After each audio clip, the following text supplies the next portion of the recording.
All right. Good morning, everybody. It's Big Papa Timo, And Fear the Reaper, and this is. the mid-lunch crisis. How's everybody doing today? Well, we got some visitors today here, Reaper. Why don't you Yeah. jumped in already? What we got today? You want to do roll call? Yeah, we've got Galaxy Void coming in early. Beat you in here. Beat Beat me in Stream here, nice. Elements. Ooh.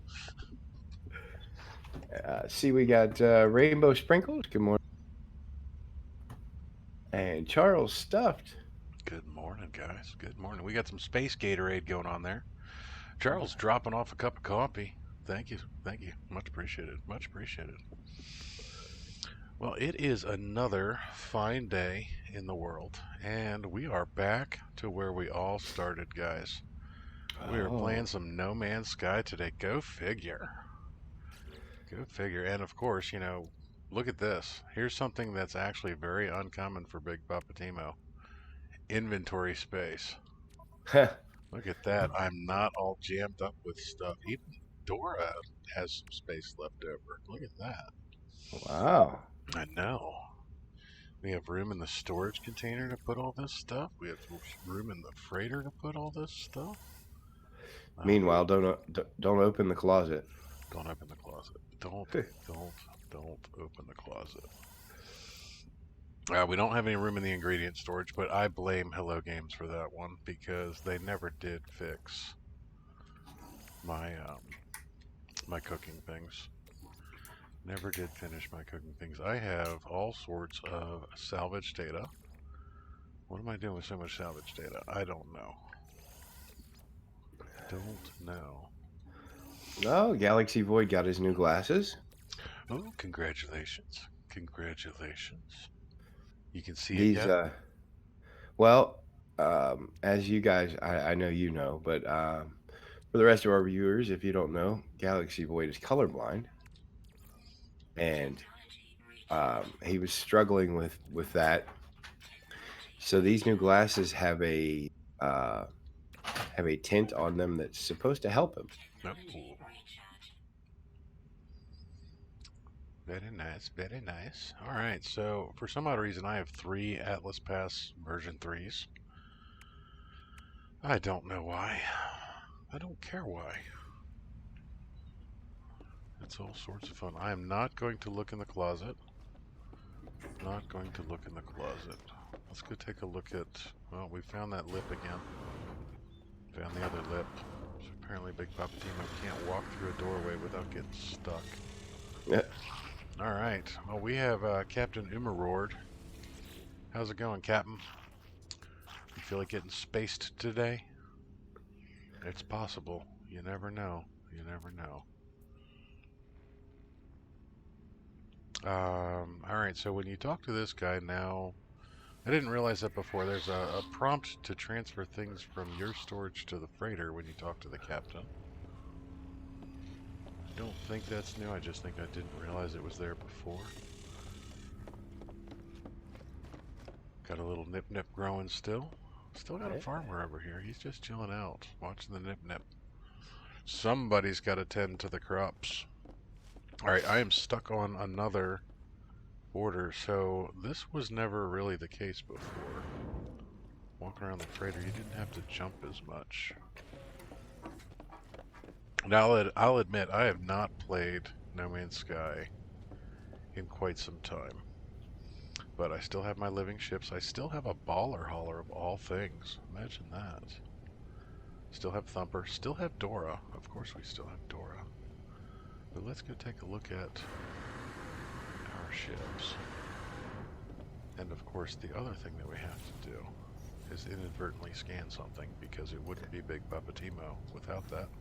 Yep. And of course, got to go. It's fabulous! We've got our rainbow sparkles. Speaking of rainbow sparkles, good morning, Rainbow. How you doing, hon? Good to see you. Good to see you. Alrighty. Let's see what's in this baller hauler. Which baller hauler do we have? We have builders still. Alright, I would imagine this ship is probably jacked up full of stuff, but surprisingly enough, we're not. So at some point in time, I think what happened here was that Big Papa Timo cleared out his inventory Ooh. and hasn't played since then. Hey, That's thanks that's you. I think that's what's going on here. Now, that's the 22-21, which I think is pretty much the stats on all of them. Yeah, it is. All right, so we have the Haunted Aslebarat, the Soggy Lego. And what was the third one? The Doomed Yonkita. There we go. All right, so So everybody's been talking about all the different stats, and I have not been keeping up. So, what were we about to say? Galaxy said that they help enough to see what color the thing is, but for example, red might look like a darker shade of orange, so he might get that mixed up. But for greens, he can see that color completely, which is Really? awesome. I didn't realize that they had special tints that you could put on glasses to help with color blindness. I didn't either. That's So pretty nifty. yeah, he told me the other day that was the thing, and I was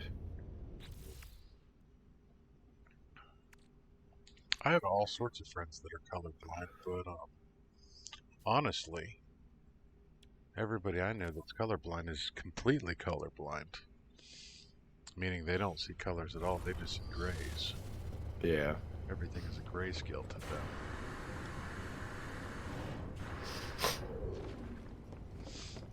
Now, if Galaxy can see some colors, it's actually considered a color deficiency, which is actually a lot more common than people think. Alright, so we're going to jump in Dora here. Going to get our bearings, try and remember how to play this silly game, because there's no farming involved in this game. No farming. No What? farming. Well, no farming as we know it. There's no farming equipment and Oh, I'm sending a message to Hello Games. I want my space tractor. exactly. I want my space tractor too. I want my space tractor. I also want to know why these planets are undiscovered. You would think. Well, hello. Look at that. Imagine that. Freighters come flying in when I slow down.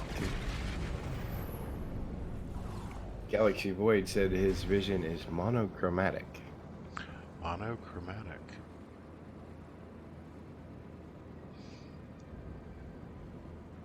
That's all sorts of freighters.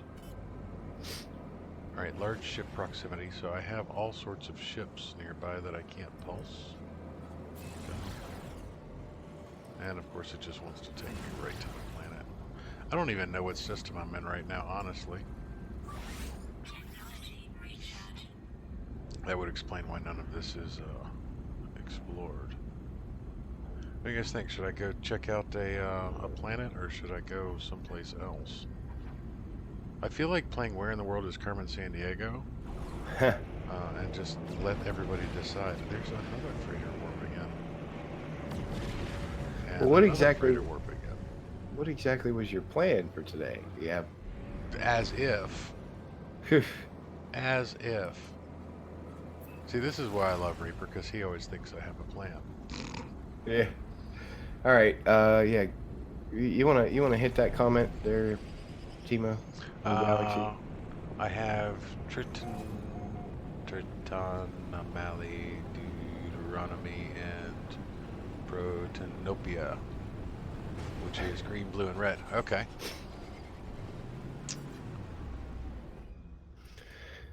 Okay, so I hate to tell you this, but that's not monochromatic, that's trichromatic.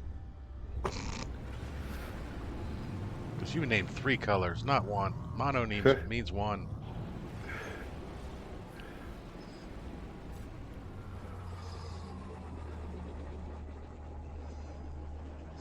Honestly, it's been so long since I've bothered to look into anything. Now, I actually am color deficient as well. I have a red-blue shift, so I don't see certain colors correctly, but the cool thing with me is I do see colors. I have a full spectrum that I can see. I just don't see them the same way that everybody else does. but I was able to learn which colors are which. So, I still see reds and blues and greens and the like. But, ouch. What? Mary Lizzie in the house. Holla. Holla. Apparently, I've made a friend in a sentinel. Oh, that's my mistake. He said that monochromatic would be the type that your friends have, Gotcha. being completely colorblind. So one of those things that he has is what I have as well. But I learned all the different colors as a kid, and all I had to do was basically, like I said, I see colors. They're just in my brain. They don't function the same way. But then again, we've all known that Big Papa Timo's brain is not normal. Yeah, no. I couldn't have a normal brain. If I only had a brain. All right, so apparently this planet has predators and sentinels that want to touch me.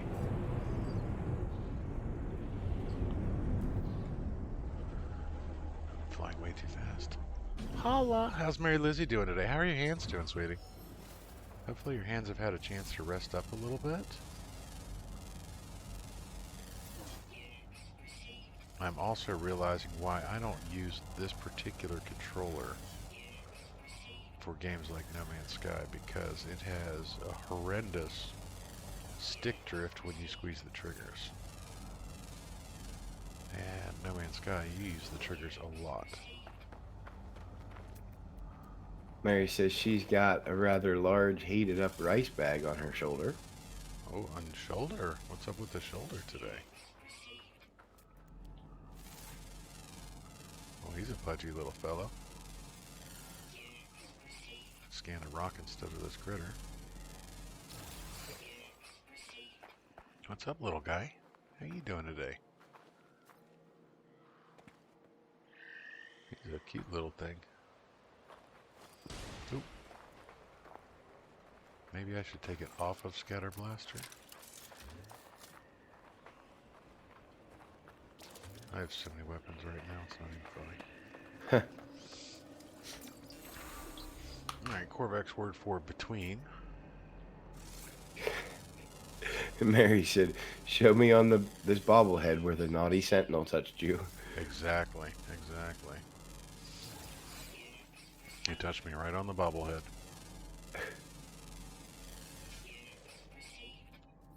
Subterranean relic.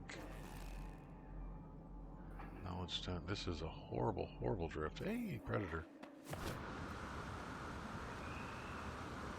Let's fly away from the predator.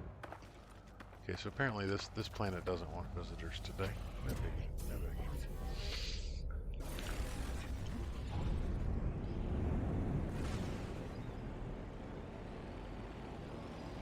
Which multi-tool am I rocking today? Your alien multi-tool. Oh, the Sleep of Storms. Yeah, that was a fun one. I believe I got that one. I think Zane has the coordinates for it. I don't know if it's still the max stats or not, because so much has changed since we started playing. All these stats keep changing. Different things are coming to be, and that's why everybody's doing the whole search for the perfect hyperdrive and all sorts of other stuff like that. I know Ballisticolo's been spending a ton of time, imagine this, in a space station. And I believe he now has 5 max hyperdrives. Oh, wow. He was saying in his stream the other day that he's the only one that has 5 max hyperdrives. And I said, well, you're the only one that never leaves the damn station. So if you don't have it, no one else should. Now, in Ballisticolo's defense, he has in fact left that station once or twice. It's always to get to another station, though. He doesn't spend much time outside. He's one of those kids. So Mary said that Her shoulder gets inflamed, which causes swelling, which then pinches a nerve in her right hand, making it spaz. She didn't realize how much the steroid shots in her shoulder helped until she had to skip one. Oh, yeah, steroid shots are wonderful things when you're not getting them. Meaning that when you're actually getting the steroid injection, it sucks. It straight up sucks. I've had so many steroid injections, it's not even funny. When I crushed the vertebra in my back, the first thing that they did, like actually the day that I injured myself, was I had to go see a company doctor, which I should have known that there were going to be problems right then and there when I got sent to a quote unquote company doctor, that I was going to get screwed in the long run. But I got 14 steroid injections up and down my spine, 7 on each side.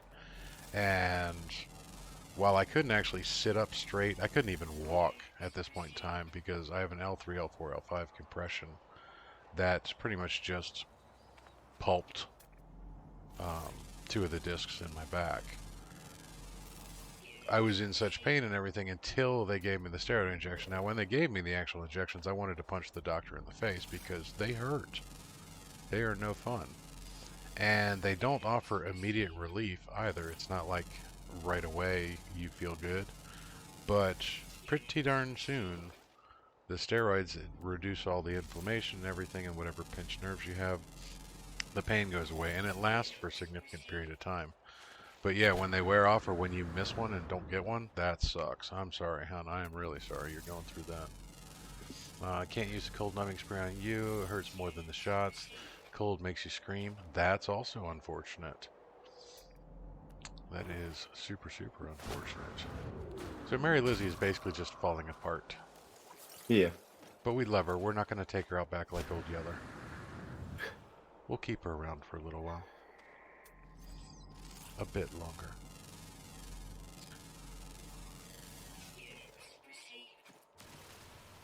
So yeah, we are basically just tooling about on this lovely planet. Gonna have to fill up the old inventory because it's empty and I have lots of space. Ooh, hello. Mary says her body is beyond foobarred.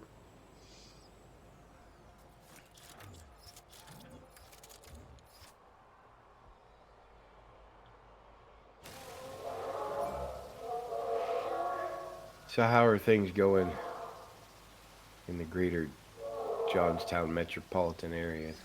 So, things are okay. It's very quiet here, which is pretty creepy. Um, everywhere you go, things are pretty quiet these days. Ooh, it's frozen tubas. Sorry. Squirrel. It's 3 tubas. 3 tubas. I got the tuba. It's very, very quiet here, which is, like I said, kind of creepy because there's always a background noise in this town, and we've been kind of missing it for the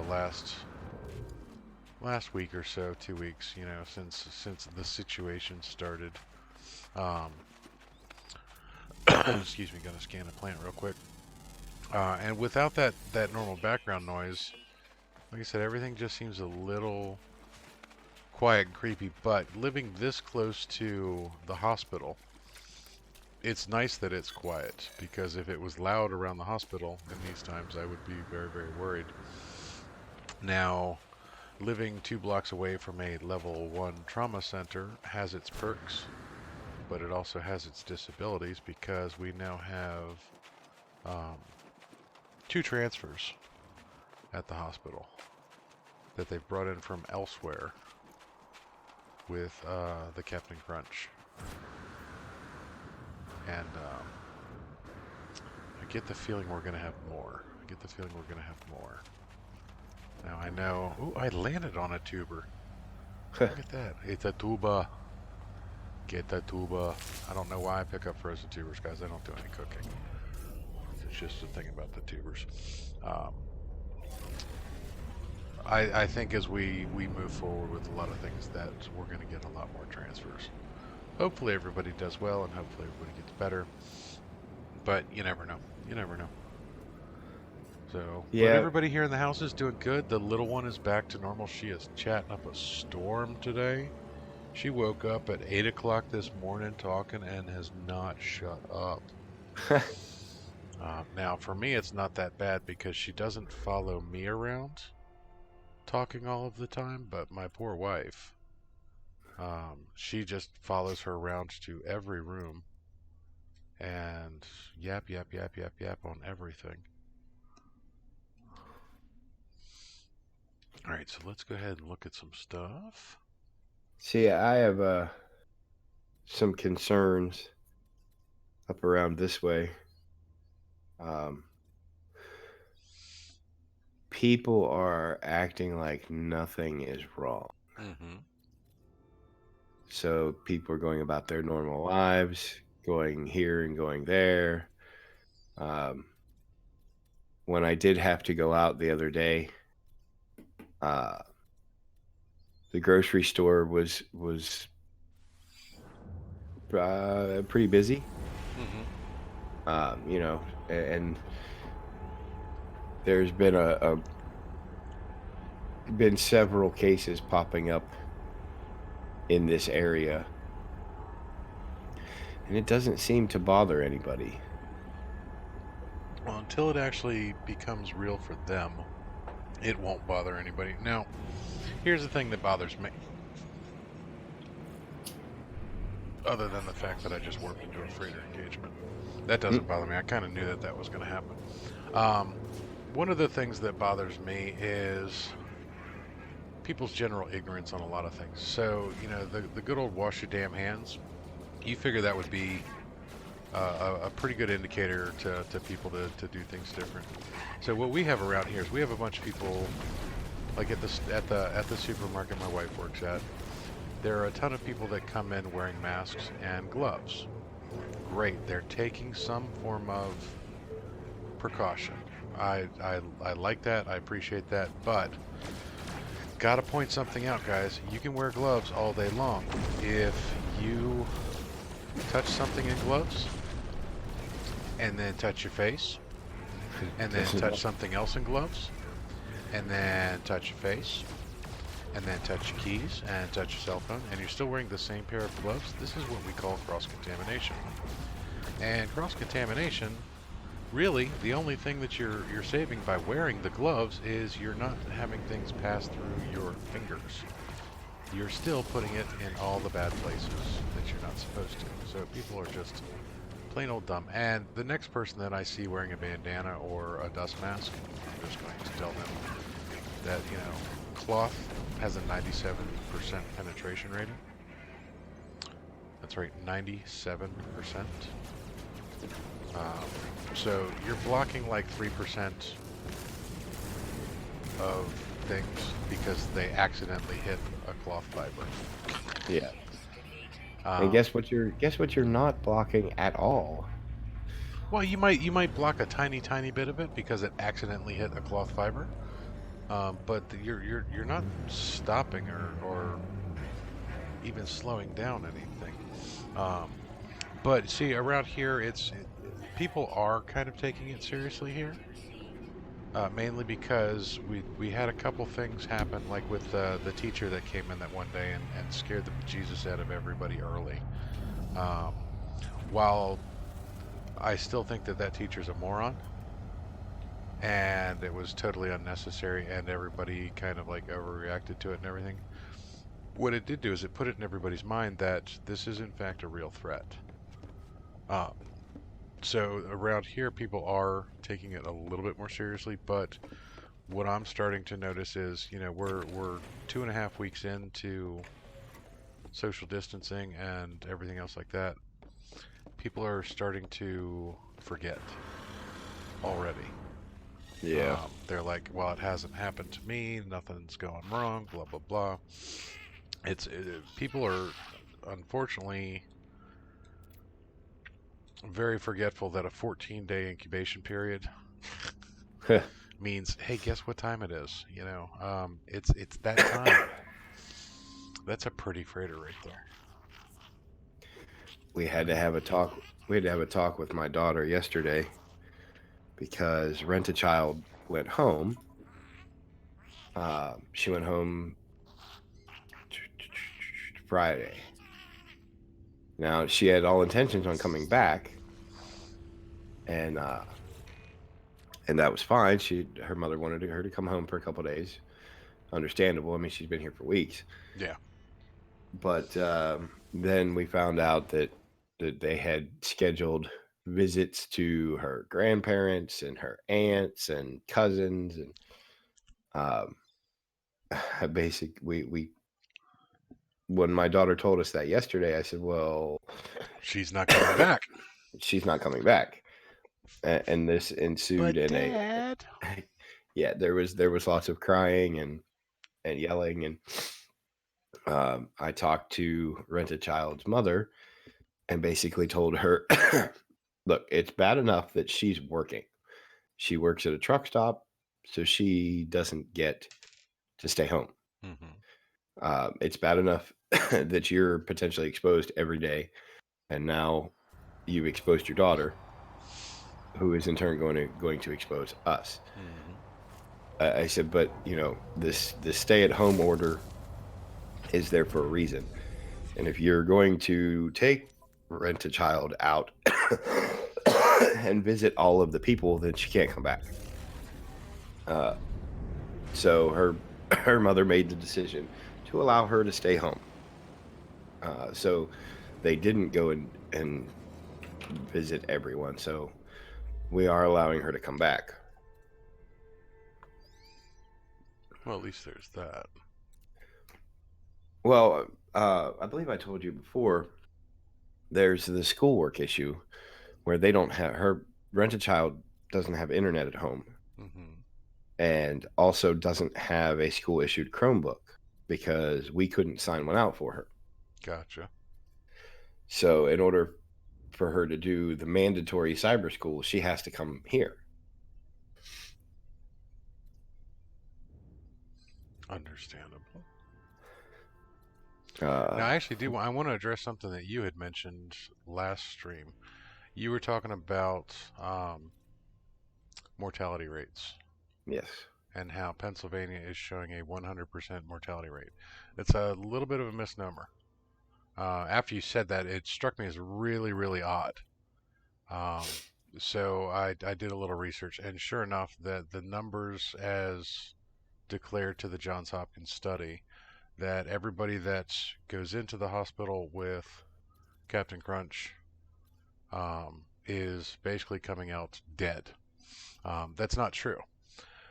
The numbers only show um, deaths related to Captain Crunch. What they don't show is the fact that, and this is scary. This is what I found out is actually really, really scary. They're not getting discharge numbers of people that had it, that tested positive and were discharged. They're only getting the numbers of fatalities based on that particular strain. So you have 100 people go in the hospital, 100 people test positive, 5 people die. Which, I'm just making numbers up here. These are not official numbers, but 5 people die. 95 get discharged. Those 95 people don't get counted in those numbers. Now they're counted as having tested positive and being declared positive, but since they didn't perish in the hospital, those numbers are skewed slightly. So don't hold so much credence on the fatality numbers of hospitalized patients. Um, it's just that, like I said, not everybody was still in the hospital. Now, unfortunately, what we're not seeing is the numbers of people outside of the hospital that are perishing. Yeah. Those numbers are being lost a little bit. Now, those tend to be very, very at-risk people. So sometimes you have, um, let's say, a nursing home where an elderly person perishes of cold and flu-like symptoms or pneumonia type things. Um, Not everybody's they're not doing anything post mortem to check on a lot of things, or at least we're not being told about it. Now, also when old people tend to pass away, they don't always, there's no autopsy on something that's not suspicious, and there's not a lot of blood work. If an 85-year-old passes away, even from an illness, they normally just chalk it up as natural causes. So we might be missing some, but I mean they're doing, from all the stuff that I've been looking at, the numbers are pretty solid and everything else like that on a lot of different ways. But um, where you get your numbers is also kind of interesting. So the Johns Hopkins study is by far the most reliable on hard science numbers, but you're just not seeing all of the numbers related to the hard science. And we're not going to until much later in time. A lot of these things are just going to be, it's not that they're ignored, but certain statistics don't get put out for public consumption because they don't mean as much, Mm, especially when you're Mary, talking from a statistical point of view. Mary makes a good point, and yes, that number of recovered is technically supposed to mean those who test positive and then get released from the hospital.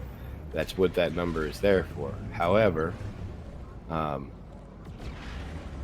you look at certain places that don't have the capacity to keep everyone. Uh, that's what's supposed to be happening. If you go and you test positive for COVID-19, you're supposed to stay home or stay there. You know, get treated, not released back into the general The populace. big problem we have is a lot of people. What's happening is they're going into the hospital. Excuse me. They're going into the hospital. They're getting tested. Um, the test results are taking so long that if the patient is relatively healthy, other than their symptoms, a lot of these patients are being released because they don't want to be hospitalized. They don't require um, ICU Immediate. care if they're Yeah. walking. The two biggest tests for any patient to see if they are healthy enough to not be hospitalized, if you are walking and talking, then you meet the general requirements of ABC. And ABC meaning, airway, breathing, and circulation. You're walking and talking. You might not need hospitalization. So if you get released or discharged or you're not hospitalized and then your test results come back later, you're not treated in the hospital. Therefore, you're not part of a lot of these numbers. That's where the fault on this is. The numbers that they're declaring are people that are being admitted to ICU, the people that get intubated, the people that get put on ventilators and stuff like that. And if you look at the numbers, particularly with Pennsylvania, if you look at the age of the patients that are passing, these are all elderly people. We do have a few younger people that have passed, but in general, it tends to be people that are unfortunately at high risk of not surviving any high respiratory infections. That any heavy flu or pneumonia type things are going to get you, which is unfortunate. But um, again, statistics are only useful to the crowd of people that they're meant to be used by. If you're trying to show dire, desperate need for additional funds for PPE, um, and everything else like that. As much as I admire Johns Hopkins for a lot of things, those numbers are still meant to kind of scare, and they're not meant to scare the general public. They're meant to scare politicians in particular that this is in fact a serious thing. We need to pay better attention. We need to do certain things. You guys need to get off your ass and do this. This is not just a data dump of all of the numbers. And also, it depends on how the reporting is done. All the states are not mandated to report um, everything about this. This is not, um, while it is in fact a public health crisis. Hard numbers from hospitals are hard to come by because there's just a lot of factors on so much of this. So it's really hard for me to explain what I'm trying to get at here, other than the fact that numbers you see and numbers you read might not mean what you think they mean. And where it gets really dangerous, and this is where I blame any branch of the media, um, it's really easy to say things like the United States is now #1 in total confirmed cases. Yes, we are. It's really easy to say that, we have um, the highest mortality rate. Sure, if you skew the statistics in a certain way. It's also really easy to say that our trend is much worse than everybody else's. But if you look at other numbers, um, you can skew that to say, even more things. So we don't have the highest number of fatalities. Italy tops the charts, something fierce on that. They've got over 10,000 confirmed cases of death to this particular issue. Um, their system was not prepared to handle any of this. Nobody's is. There's not a single healthcare system in the world prepared to handle pandemics like this, especially not a rapidly evolving one. But statistics are funny, and I just caution everybody to be calm and exercise caution. So, like Reaper, you're worried about everybody up there not taking it seriously. Now, this is where you live is going to be detrimental to you. You live in a relatively rural area. You don't live in a major metropolitan area, but you live at a crossroads. You live someplace where a lot of people come from a lot of different directions and just pass through and leave. Yeah. So your resident population is at high risk of coming in contact with somebody who has in fact been in contact with somebody who is a potential vector. And that person's not going to stick around. So if Joe the truck driver, uh, we're just going to make up Joe the truck driver here. If Joe the truck driver comes in and goes to the local truck stop um, and gets your rent-a-child's mother sick, we're never going to know that it was Joe the truck driver that was carrying the vector, that was carrying the virus. Um, Right. Rent-a-child's mother is unfortunately just going to get sick at work from one of the thousands of traveling truck drivers that come through. So taking care of that is really hard. Now, um, when she gets sick, then your local population may take things a little bit more seriously. But until you have a large number of people getting sick locally, and this is where a lot of things are hard for Middle America to understand, because a lot of people live in places just like you. Even myself. I mean, I live in a city of 20,000 people. This is a very small city, a very small city. I don't even really consider this a city. It's more like a town to me, because I come from the Washington, D.C. area where there's 12 million people in the greater metro area. 20,000, not a lot. Um, so until we start to have 10 or 15 people confirmed locally, this is not going to be real to the general people around here. It's just not. And in a rural area, until you get 100 people drop over, it's not going to be real to them either. Um, Now there was somebody, it was Beffels that sent me a message. There was a grocery store chain that had confirmed cases at oh, I quite gotta a I few. gotta touch on something real quick here. Sorry, I don't mean to cut you off, but Rainbow was listening to us in the shower. Ooh, That needs to be uh, on Patreon, Rainbow. yeah. OnlyFans.com, hon. Come on, get on it. I'd join. Sorry. Beffels was saying. Yeah, oh yeah. So Bethel sent me a message saying that a particular grocery store chain had confirmed cases at quite a few stores all on the same day, Hmm. uh, in the Western Pennsylvania area. And I told her, I said, you just look at those numbers and it makes you think that one of their suppliers was in fact carrying uh, The virus. the virus and has now infected multiple stores. That's what she said, Rainbow. That's what she said.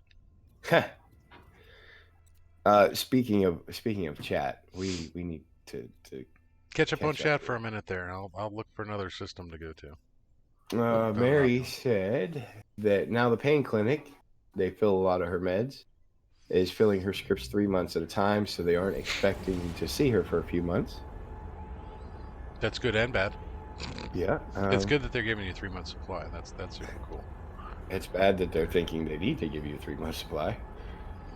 Well, it Uh, depends on the meds. I mean, I get my meds. Everything I get is always a month at a time, but I get those little blister packs. But uh, I get my prescriptions a year at a time.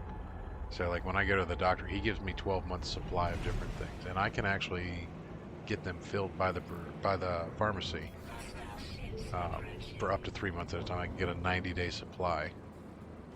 that's how we do ours. Um, she said it's good to hear that Tiny Human is better. Uh, Mary said that means also that she may not get her steroid shots uh, in various places: shoulder, hips, tailbone, lower spine for a few months. Galaxy said it's getting kind of scary around him because the lady got across the street got Captain Crunch, and now they found out that yesterday her husband is now getting symptoms. Um, Mary said going around and visiting all the families, not staying home, being in quarantine. I understand. That was the discussion we were having with Rent a Child and Child's mother. Uh, Galaxy starting to panic, and I agree with Mary. Galaxy, don't panic. Just stay home. Wash your hands. Wash your Uh, damn hands. Also, Galaxy, he said he's been washing his hands so much that he's getting small blisters. Use hand lotion. Because yes, washing your Also, well, let's talk about washing your hands. So, washing your damn hands is a wonderful thing, but wash your hands responsibly. You don't need to wash your hands every 5 minutes. You need to wash your hands after you've touched something that might be problematic, or when you've taken an action that may spread something. So, this is where the American educational system has failed. Um, all right, so if you're cooking, wash your hands beforehand, wash your hands after, but also, like Reaper said, use the lotion afterwards and everything else like that. Um, Also, be careful with what you're washing your hands with. You don't need to be using um, Dawn dish soap to wash your hands. You don't need an antibacterial, antimicrobial. You definitely don't want to Purell the shit out of your hands, 20,000 times in a day. Hand sanitizer is a wonderful thing after you've touched a surface that a bunch of other people have touched. If you're in your house and you touch a doorknob, you probably don't need to wash your hands.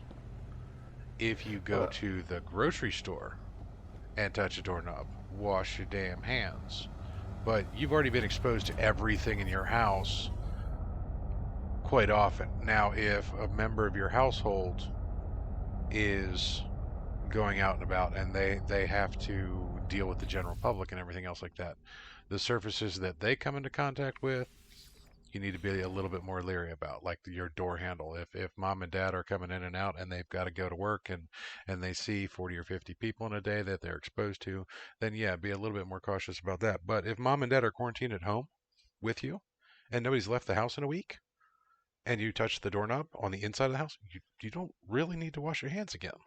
well, and here's unfortunately where Galaxy is kind of he's doing the right thing because his house has had visitors. Um, So there have been outside people coming into his house, Okay. uh, and also, um, his sister is flying back from Germany. Oh. So, there's a whole new level of, uh, I won't call it contamination, but I'll call it risk. So, I have to agree, pretty much anytime you go outside of your room, Galaxy, and you touch a communal surface, such as another doorknob or something like that, uh, it's probably a good idea to wash your hands with, just like Timo said, just a regular hand soap. You don't need anything spectacular. Make sure you're using lotion, and make sure you guys are cleaning those communal surfaces. Um, Lysol works wonders. Disinfectant spray, Clorox wipes, any type of cleaning products. Uh, if you have people coming in and out of your house, then make sure you guys are just doing your diligence. Now, another Uh, thing about that with hands in general. See, the human hand is a wonderful thing. It's actually designed to be damn near impenetrable. If you don't have an open sore on your hand, touching a contaminated surface is not going to cause you harm. Where you run into the risk of infection is not actually from your hand, it's when your hand goes someplace else. If you get your hands anywhere near your mucous membranes, that's when you have to worry about things, your face in particular. If you touch your mouth, your nose, anything else like that, that's when you run the risk of getting sick. So also get into the habit of not touching your face. Um, a lot of people, that's where they forget as well, that they will touch things, and kids are horrible about this because that's just what kids do. They touch dirty, nasty things, and then they stick their fingers in their mouth. Don't do it. Don't touch your eyes. Don't rub your eyes and everything else like that. Now, as somebody with glasses, I wear glasses myself. I'm a little bit fortunate that I can't stick my fingers directly in my eyes more than I normally would. I rub my eyes constantly, just in general, because either I'm tired all the time or I've got an eye booger or, whatever you want to say. But wearing glasses, it prevents me from doing it fairly frequently because I'll bump my hand into my glasses. Uh, but get into the habit of, when certain things happen, like when you take your glasses off, try not to rub your eyes uh, or use something to do it. I've got like tissues all over the place. Basically, with this house, we have tissues everywhere, anyways, because there's always somebody sniffling. Um, so if you're gonna rub your eyes or um, you need to do anything, use a tissue. It helps reduce the risk. It helps reduce the cross contamination, but um, make that conscious effort that when you touch a communal surface, that's when you need to be extra vigilant, and you need to be vigilant before you go and touch your face or your nose or something like that. That's where you got to worry about it. But yeah, um, getting back to the topic at hand, though, if you're starting to get little blisters and you're washing your hands too much, but use a lotion afterwards. Try and be less vigilant. Don't. People stress wash their hands too. That when they get to a certain point, their anxiety comes out, and they think that by washing their hands, they're going to be safer. But they just washed their hands 15 minutes ago, and they only went into their room. Um, so if you wash your hands and then go into your room, and then you come back out of your room, and you haven't gone to the bathroom or haven't gone anywhere else in the house, and you wash your hands again, too much. Um, but yeah, being vigilant is not a bad thing. There you go. There's a white one for you, Reaper. ah, I have to say what's up to Hollow. Hollow Crow in the house, huh? Yeah, Welcome, welcome, welcome. You did a and wonderful job on Galaxy's image. yep, I was just gonna say I gotta give her a shout out because that awesome Galaxy logo that Galaxy Void is rocking is a complete one off from Hollow. do you want to drop a holocro link? We got 9 Oh. people watching, and I know most of us are probably subscribers, but there might be 4 or 5 that are not. Actually, you'll have to give me a second because my list is getting Meanwhile, quite I'm going to go extensive. outside and take a photo of this lovely, lovely white freighter. Somebody might want to come back for that one day.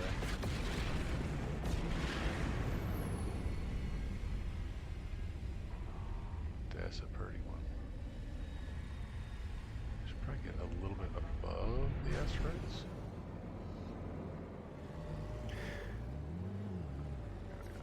Let's photo move.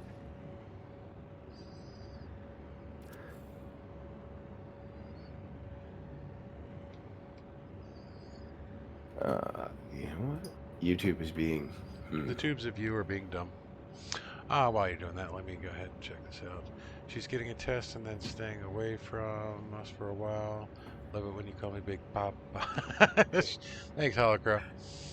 Bear with me 1 second here, guys. I have to do this the dumb way. Take a screenshot. Take a screenshot already. I got you covered, Erica. Send it in a message.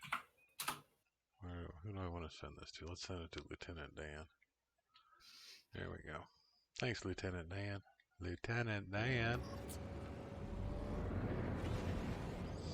Alright. Actually, I want to go here.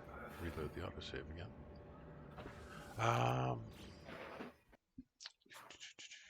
Never realize how much I touch my face until I'm actively trying not to touch your face. Yeah, that's a huge thing right there. Such a nice looking Lego Galaxy. Where did that come from? I don't know. Last time I know it came from someone called Grow something. Nice. Hey Erica, nice logo you made for Galaxy. I may have dropped your name to him. Awesome. But did you drop it like it's hot? Of course. Duh. Okay. We drop everything like it's hot. There's a link to Holocrow right there. Everybody swing by. Click the link, hit the subscribe. Hopefully, hopefully Erica will start putting up some content soon. We are actually 7 subscribers. As long as her internet holds out, we are going to be working on some stuff over the next couple days to get Erica, get her channel up and moving. Nice. Yeah, we actually. I reached out to Erica to get that logo done for Galaxy, and in doing so, we got to talking about her channel and how there's really nothing on it. So we're going to change that. So look for some things to be popping up there. I expect extreme high quality content in the very near future. No pressure or anything. Mary Lizzie, I was subscribed to Erica way before y'all were. Yeah, but I was in the top 10. That's all that matters. I was in the top 10. I think I was number 6, actually. I believe I was number 3.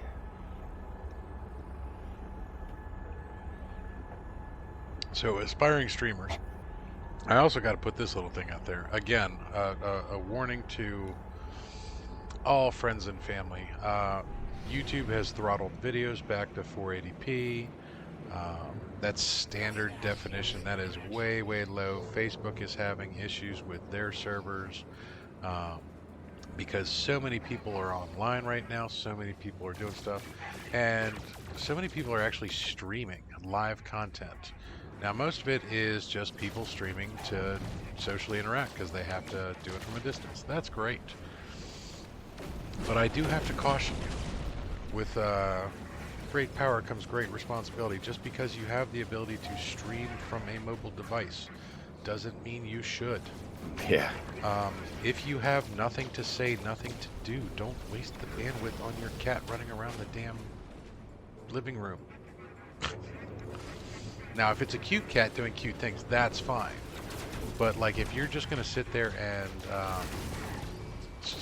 stream a rant that you were going to talk to people for whatever, and you walk away from your thing and leave it for streaming, and your cat's just like barfing on the floor, that's not good entertainment. But if you don't need to stream, don't stream, for God's sakes. Um, no, basically, what was going on the other day was there were so many people live streaming from Facebook Live in particular that the servers throttled themselves, um, and the majority of those streams were 0 people watching because people were just they were doing stream of consciousness stuff, and I get it. You're feeling a little anxious and you want to be seen by the world. Um, but yeah, you really don't have to do it quite often. You really don't have to do it quite often. Now, if you've got 20 or 30 people watching you, heck, if you've got 5 people watching you and you're chatting with your buds, that's awesome. But if you got nobody watching for 3 hours straight, except for the one guy that keeps checking on you to see if you're still streaming your crazy cat lady shenanigans, get offline. Now Somebody restrain that bandwidth. I will add to the YouTube throttling videos. It's not. You can still go in and watch your videos in 1080. The only thing YouTube has done is made it standard when you open a video that it's going to show in 480. You can still go into your settings and change it back to whatever resolution you would normally view at. But I believe you touched on this either Wednesday or Friday. Most people don't know, and most people aren't gonna know. So the majority of people are just gonna leave it alone. They're gonna watch their YouTube video and never notice that instead of it being in 720, it's in 480 now. Yeah, it's really not that big of a deal, but the fact that they had to take such extraordinary steps, um, because the bandwidth requirement of a 480 to a 720 is actually less than half. As you scale up with definition and everything, the bandwidth usage goes up dramatically. So it's very smart that they're doing it because it allows that much more traffic, and especially on devices like mobile devices, where most of us are currently watching. I don't notice a difference between 720 and 480 on my phone. Um, the only time I ever do is when I'm watching something that's like a high action first person shooter type of video.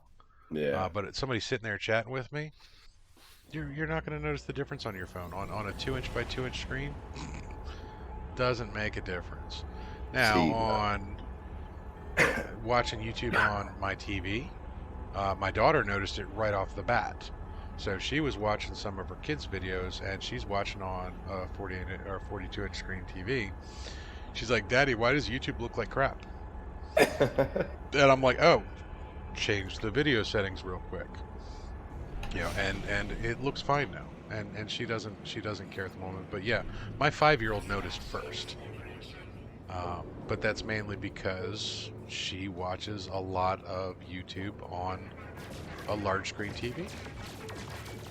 And she's used to the HD signals on stuff like that. But so not that big of a deal. And I'm just kind of joking around about the whole crazy cat lady thing, but I'm not.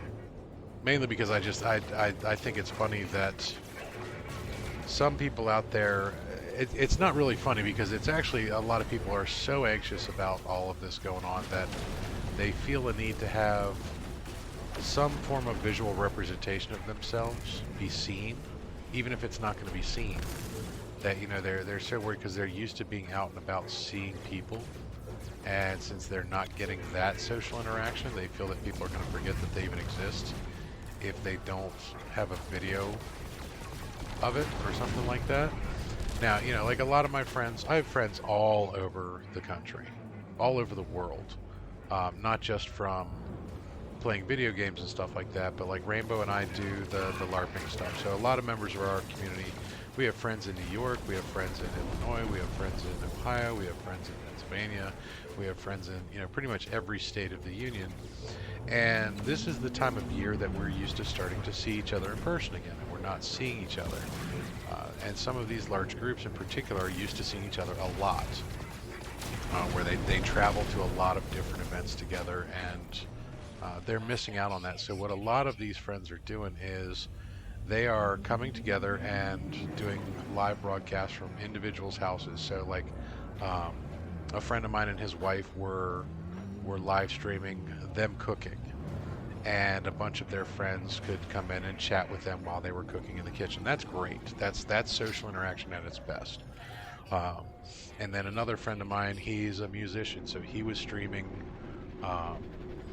was streaming a bunch of his stuff. Now he went into a drunken rant online, which is great because that's what he does at events. You know, that's how we see this guy, and you know he sings and stuff like that and plays music for us, and then he goes on a drunken rant. That was great. Um, but a lot of people they're craving some form of contact, so figure out ways to do it. Don't be a complete total stranger on a lot of things. Now, we as streamers have luckily the ability to go and stream. Um, you know, so we can be seen and everything else like that. And that's how I get my social interaction for the Yeah. day. But you know, I would much rather see Rainbow in person than see a bunch of videos of her building a fence in the backyard or you know something like that. But that's what we get right now. That's not a Un- bad setup. It's a nice. unfortunately, unfortunately, the Reaper household is single-handedly contributing to the downfall of the internet. Uh, we It's not have, just you. It's not just. I mean, I've got 7 Wi-Fi devices going on right well, now. I was gonna say I have my desktop right next to me. I have my laptop that's running various Windows and Chrome, and $5 uh, says I know who you're talking about. I yeah, $5 says you do. th- You can give me then five my bucks. That's fine. then Reed is watching YouTube on the TV, also on his phone, and he's playing games on his 3DS, which is those are all connected. Then I have my daughter is connected on her phone to YouTube and various other things, and also Netflix. My son is watching Netflix, and my wife has she's watching either Hulu or Netflix. She has her computer, which is connected to her which is connected to Final Fantasy 14, which is, believe it or not, is a very, very internet intensive game. Hmm. And she has that sitting on a laptop desk, and under that laptop desk, she has her Chromebook connected to the internet so she can do research about Final Fantasy 14 and also keep connected to Discord and stuff. So Sounds yeah, like me. we have I believe at any given time, I think we have 10 or 12 devices using internet all at once. Yeah. That's, and that's not uncommon. What's uncommon right now is that everybody that has those things is doing it all day, every day now. Yeah. You know, there used to be traffic spikes at times, so the networks would adapt to that, where you would have a rolling increase of server capacity, which unfortunately they've had to basically just say, well, it's 24/7 now, guys. Because the other thing that is really really goofy is when you get a large population staying at home, sleep schedules go out the window. Yep. Sleep schedules go out the window. So your average person that works 9 to 5 and gets up at 6 o'clock and goes to bed at midnight is currently up at 3 o'clock in the morning watching people like us play video games because they can't sleep because their general anxiety is preventing them from doing so, um, or they haven't gone out. And this is where um, we're going to run into some pretty serious issues. Is you have a lot of people sitting at home leading a very sedentary lifestyle at the moment. That you know the people that are used to going out to the gym and they're used to being out and about, moving about a lot during the day, you know, particularly people that work with their hands, construction workers that are currently, um, you know, staying at home, they don't have their regular activities. And a lot of people don't have the mental discipline That if you take the gym away from the person, they don't bring the gym home. And so you're gonna have a whole bunch of people just sitting around getting fat right now. Now, granted, the weather's starting to change. It's getting nicer. I'm looking out my window right now, and everybody's lawn over the last 24 hours went from brown and dead to vibrant green. All the Green trees in and my yard luscious. exploded. The lilac tree is, we have a lilac just outside my front door. The buds on that are huge. Um, so spring has sprung, things are popping, and hopefully people will get outside to, kind of go do things physically. Um, but you run into problems with that too. So I took the kids outside yesterday. The neighbors' kids. Um, Small children don't understand social distancing. They're social beings in general. But when you have, I don't have a polite way to say this. When you have a house next door to you that is full of ignorant people to start with, um, that don't teach their kids what's going on, and there's a large number of children in said household. I had 5 kids come running over into my backyard yesterday to come see my kids. Now, normally that wouldn't be an issue,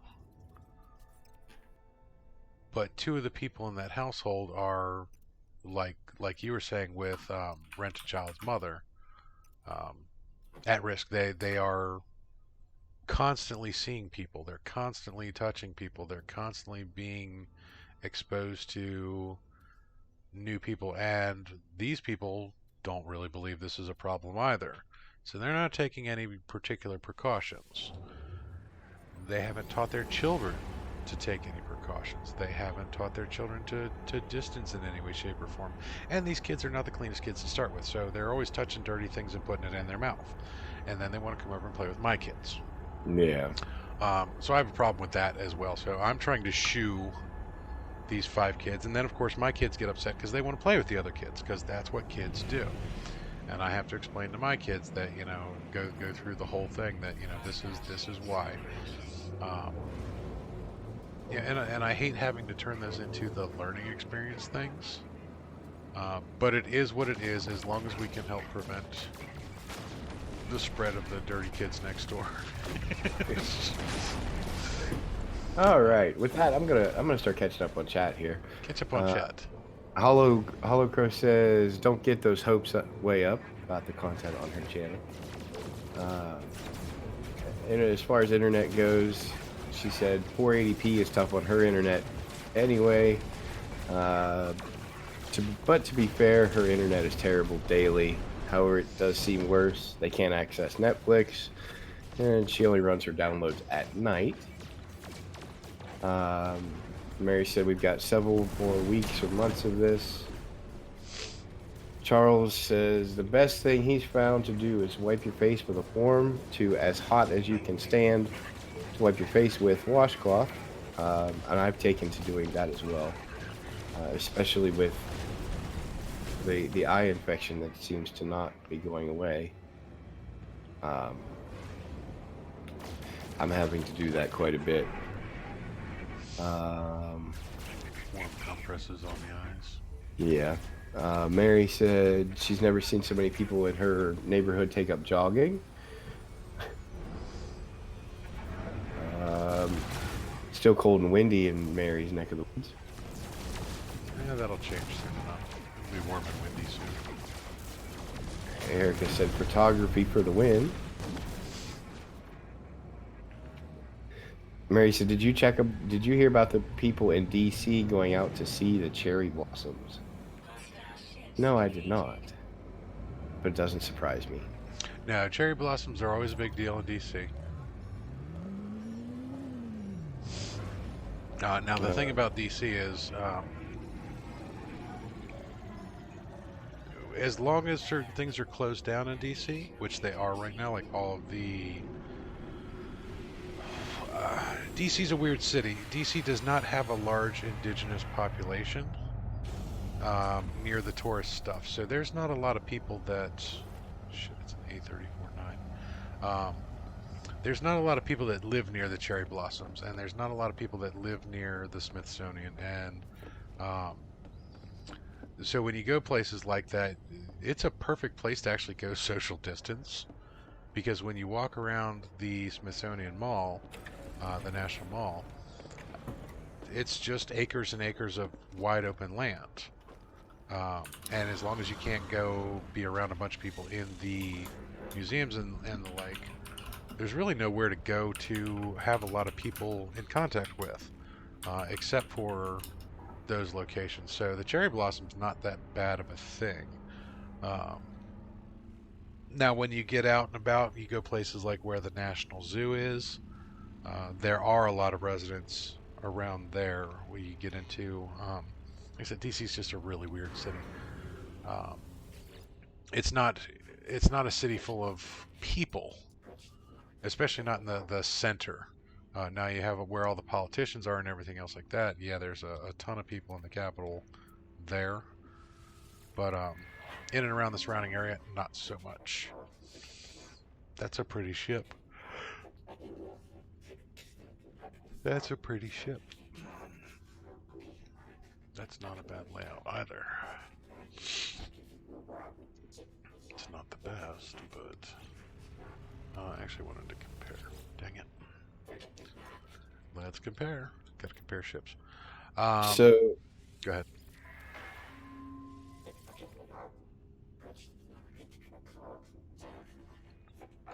What were you about to say? I muted myself by accident.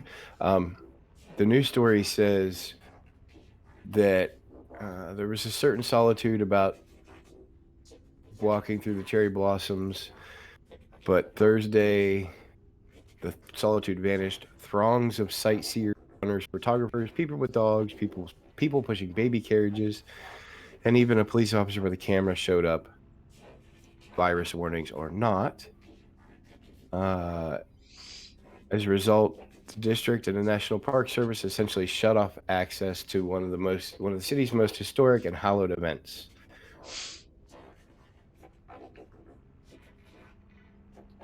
So yeah, and that's kind of what I thought Mary was getting at.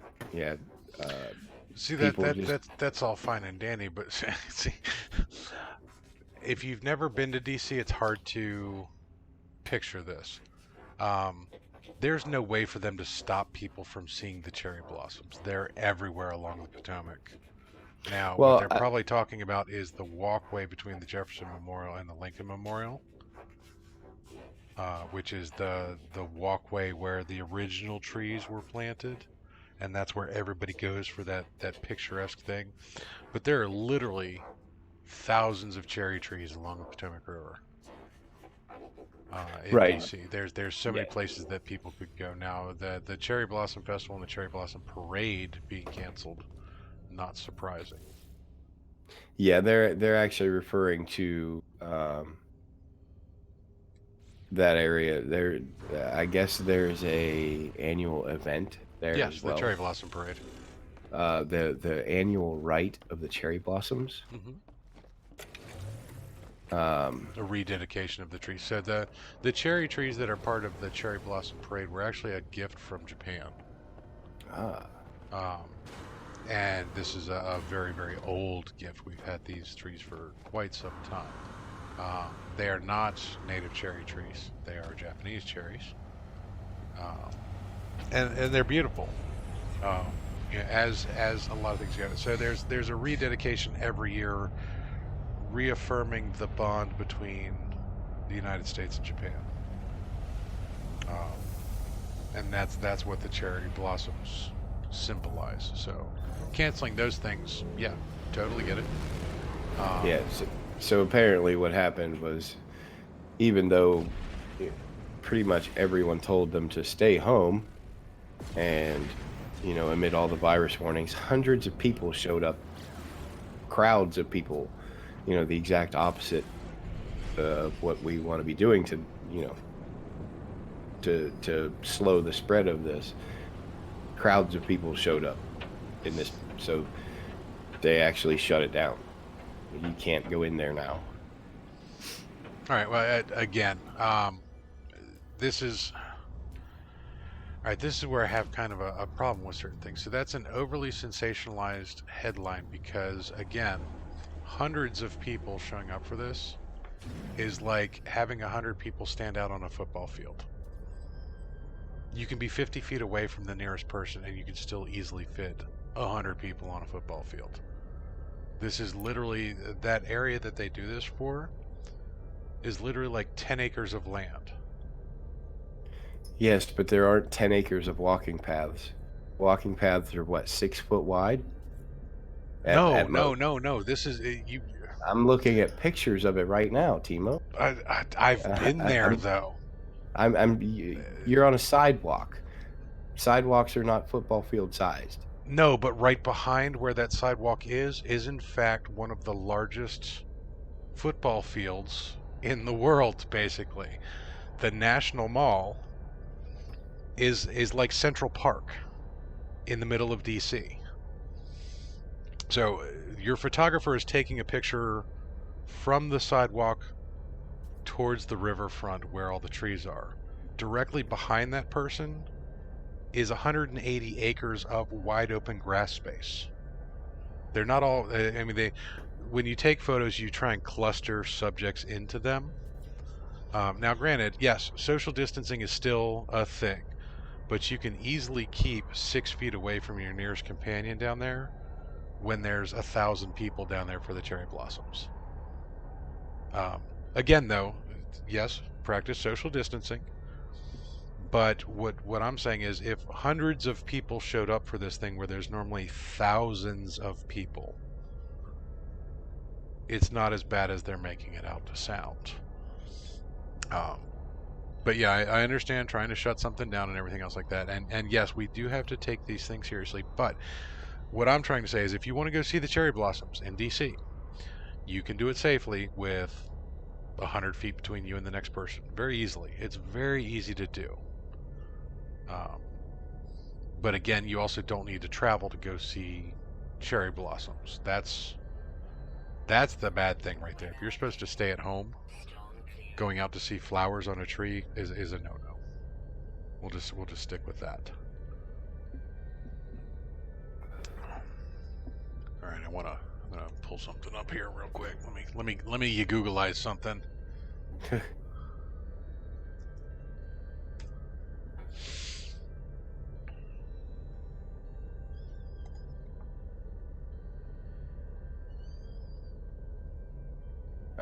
So what we got going?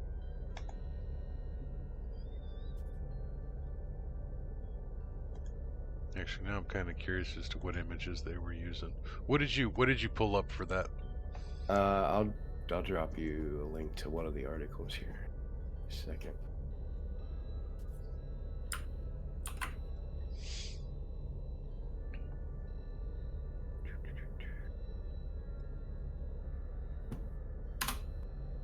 There's that one from the Washington Post.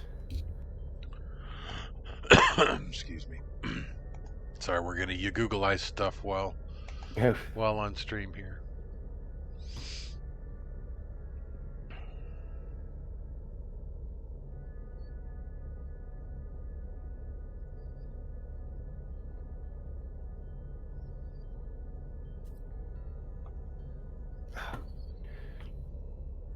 Ads, really?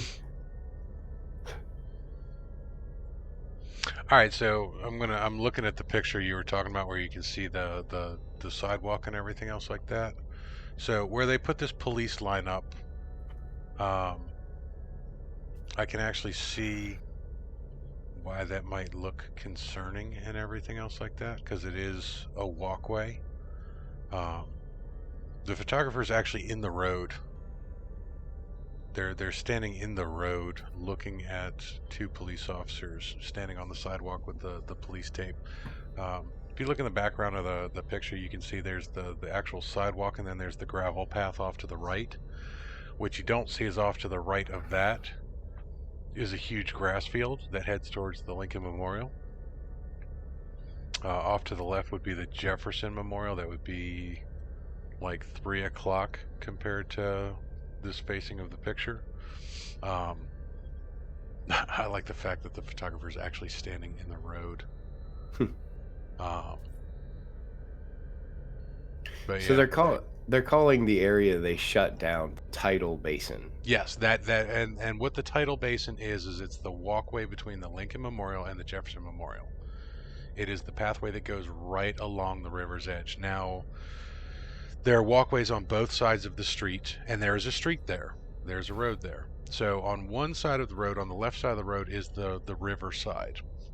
So you'll have a 6 foot wide path, and then that wrought iron chain fence, a row of trees and some grass, and then the river wall, and then it's the I don't remember what they call it, the reflecting, not the reflecting pool, because that's in front of the Lincoln Memorial. There's like a circular section of water right next to the Jefferson Memorial where they have all the paddle boats and stuff like that. Um, so that's kind of like a choke point of walkways where you wouldn't be able to get more than 6 feet away from somebody too often if there's a bunch of people there. But that's only if there's a bunch of people there. Again, this is a national park they're talking about. They police lined off the narrow walkways, so you can actually still drive down the road and see all this stuff. They just don't want you to stand on the sidewalk amidst the snowstorm of cherry blossom petals, which is what's going on in that picture. You see all the cherry Yeah. blossoms are up there and everything else like that. And actually, the trees right next to them are even not the cherry trees. The white ones in the background are the cherries. The trees in the foreground are Paulownia trees, which are also Japanese imports and very, very valuable, I might add. That tree in the front of that picture is probably worth about $500,000. Um, just for gits and shiggles. The only reason I know that is they bloom with this beautiful blue or purple flower, um, and they smell absolutely amazing. But what the Paulownia trees are, they are a Japanese hardwood that their only commercial uses for the creation of temples. They're used inside temples in Japan. Um, we actually had a rash of people because a lot of those um, Paulownia trees make like a nut that is not eaten, but it was the husks of them were used for like packing peanuts back in the day. It's kind of hard for people to understand that we used to use like walnut shells and Paulownia shells and stuff like that as a packing material. Um, and there's a pathway along the C&O Canal that goes from DC up through Georgetown where there were a bunch of robbers back in the day that were trying to break into packages, and they scattered all of these packing materials along the place. So there's all these wild Paulownia trees growing there that are not indigenous. They're actually an invasive species, but they're worth millions of dollars because they don't grow very well in Japan anymore. Sorry, that was a total side note there. Um, so basically, what they did, the tidal basin is it's just a neat name for the walking path between those two memorials. Now, the World War II memorial is right around there. The Korean War memorial is right around there.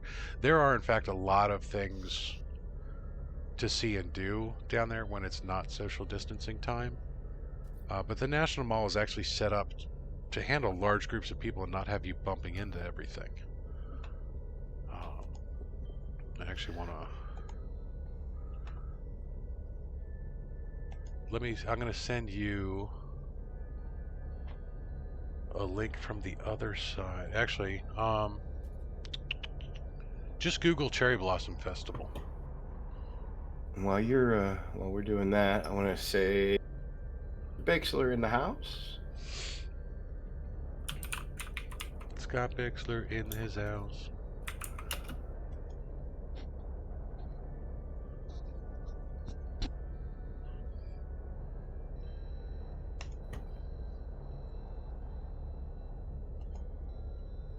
I'm going to send you a link and I'll show you what they actually shut down.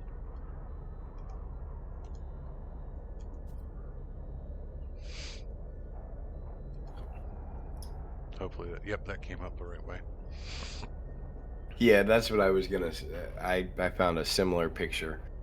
Now With that is that. specifically what they shut down. And what we're looking at here, guys, is we're looking at an image of the specific cherry blossom walking path at the tidal basin, which Yeah. is it's got little fences to keep you. The people actually standing on the grass by the cherry trees are not supposed to be there. Which is the other glorious thing. That section, the trees are considered sacred. They're considered a national treasure. You're not supposed to touch the damn things. And of course, this picture we're looking at has a bunch of people out of the sectioned off area, and they're like over the border in the grass where they're not supposed to be. But there's also a bunch of people that are kind of penned in like cattle. Um, so yeah, I could see why they would want to do this if people were congregating in large groups. Now, the other funny thing is that the people that were probably close to each other were probably family. Because I guarantee you, people in DC are freaking out about this. I guarantee you that Washington D.C. takes this very, very seriously, and that the anxiety levels in D.C. are probably pretty dang high on a lot of different things. Sorry, I was just sitting on a planet doing nothing there, guys. My apologies. My apologies. Going to make breakfast in a minute. What are you making us, Scott? What are you making us? Mary says they have magnolia trees, lilac buds on her lilac trees yet. Erica said she loves photography because she can do it alone, places away from people.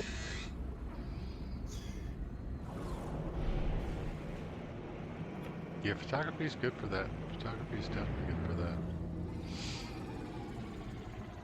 Now, breaking social norms and social routines is very, very hard, though. And I would imagine a lot of those people thought that that was going to be a harmless act, and that's the problem we were getting at before, particularly with like your area. People that think what they're doing is harmless Yeah. actually are not. But then again, here's where I have the biggest problem with it is people are inherently selfish. They think True about story. how things affect them. And that's not the point of social distancing. Again, the whole point of social distancing is so that you don't bring something home that can get somebody else sick. Not I think that it you was don't get sick. I think it was the New York governor that said you're not staying home to keep yourself from getting sick. You're staying home to keep everybody around you from getting sick. Yep. He also went on, Governor Cuomo went on to say that he expanded upon that.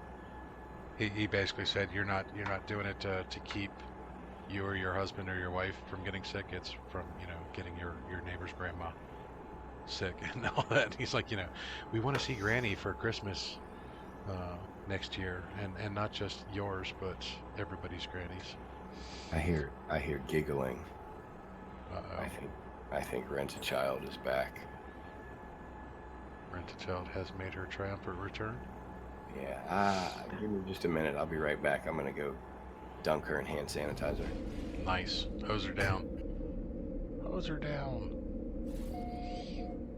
Alright, so what the hell planet did I just teleport to? Oh, hey. Look at that. Everything's growing back.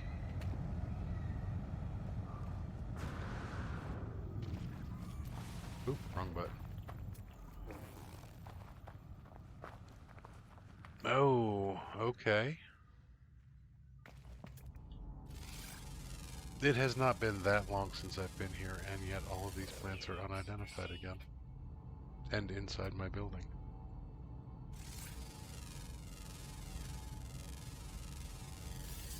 Interesting.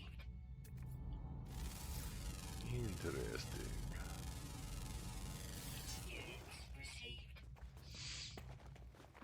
Alright, so what do we have in the supply depot? We have cobalt. I got plenty of room to store cobalt. Heck yeah. Because, I don't have a hoarding problem or anything.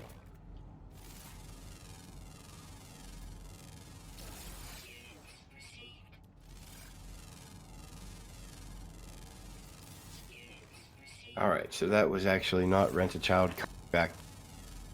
That was Rent-A-Child coming back to pick up her clothes. Oh, Rent-A-Child's not staying. She's coming back tomorrow. Okay. Apparently, her mother wanted to wash her clothes. Hopefully hand sanitizer. Yeah, yeah, probably. That's why I told my, I asked my, did you touch her? She said no. I said, wash your hands anyway. See, we just had this conversation. If you didn't touch her, you don't need to wash your hands. Um, yeah, yeah, they do. My children aren't. They aren't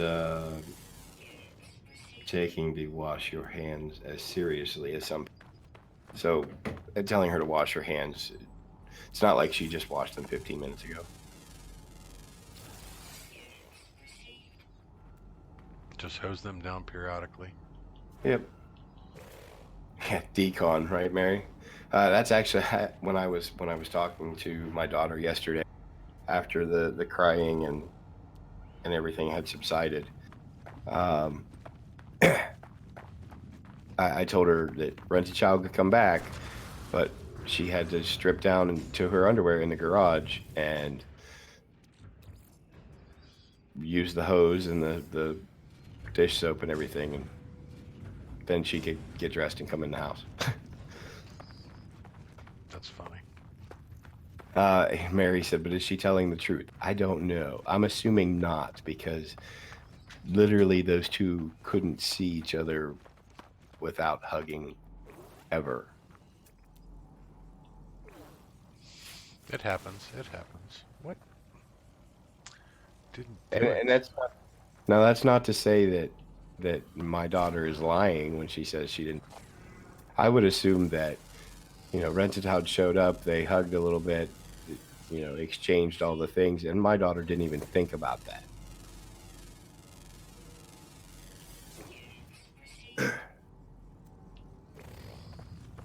Now, I am going to touch on something else because I have a large amount of anxiety for a lot of different reasons. My eldest child is a first responder. His significant other is a first responder. And I now have 3 friends that have tested positive for Captain Crunch. All 3 of them are first responders. Actually, that's not true. 2 of them are first responders. One of them is an ER nurse. So even taking precautions, um, some people are being um, some people are being sickened by this. Now, I don't want that to be taken the wrong way, where people think, oh God, even the healthcare providers are getting it. Yes, healthcare providers are getting it, but let me point out something very, very key to this. Um, all 3 of these medical professionals have literally been around thousands of people who were potential viral vectors. Thousands. Um, and have had to do a lot of things that your average person is never exposed to.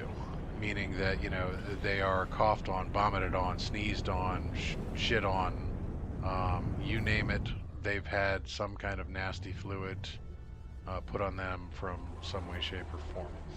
Um, the first responders, in particular, um, need to make sure that these people are treated with respect and um, taken care of. The biggest complaint that most every one of them has is that the general public is hoarding personal protective equipment.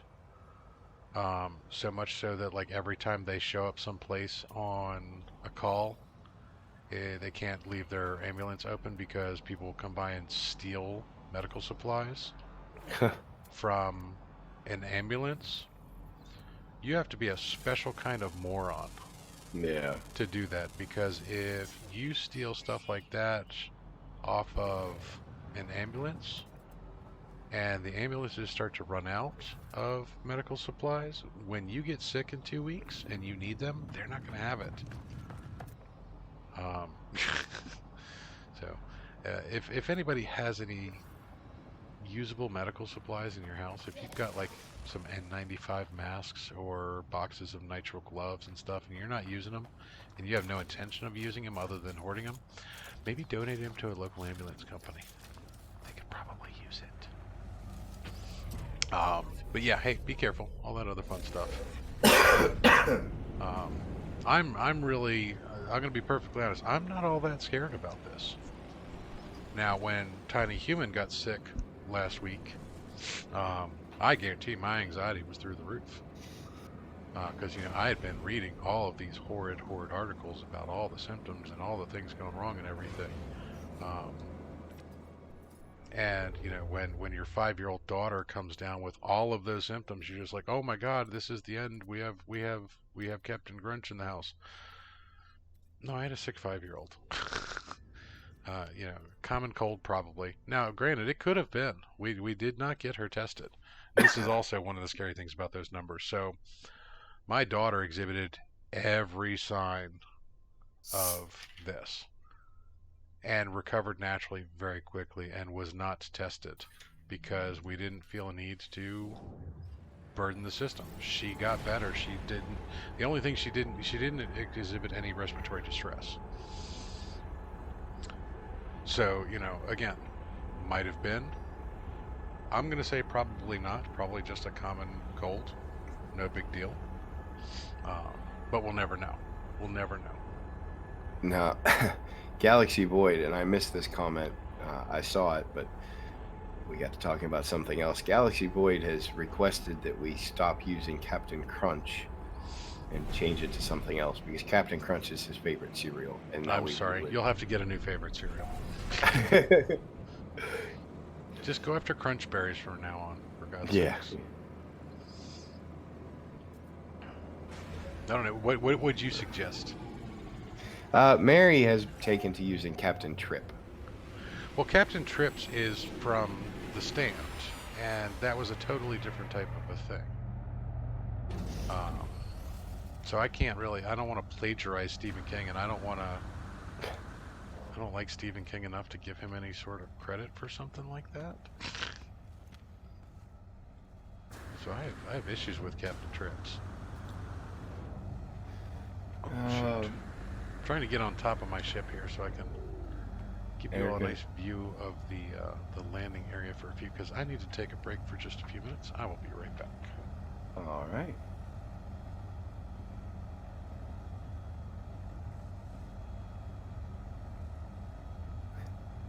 Use cookie.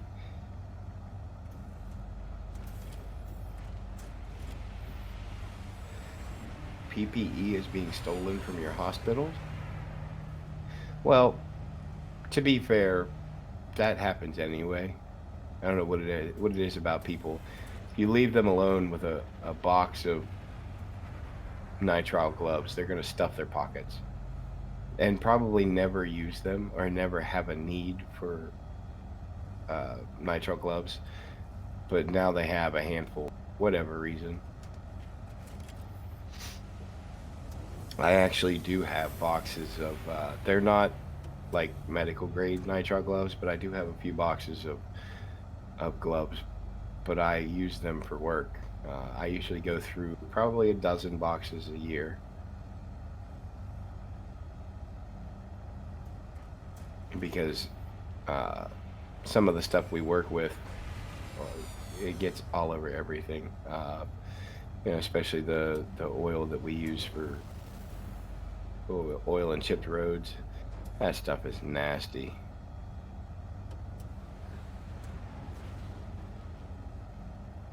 So I have a question. Has anybody noticed cutting out today? I know it. Unfortunately for everyone who talks to me, this has been an issue. I think I may have figured it out.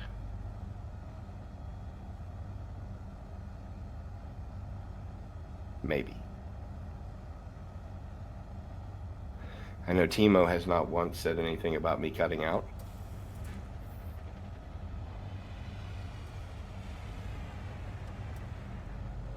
And I think what it was this headset. I cut out a little. No, No, I didn't. I don't believe you. That should no. Actually, oh, come on. All right. Well, I don't know what it is. Then I have four different microphones of varying levels of quality. I have two headsets.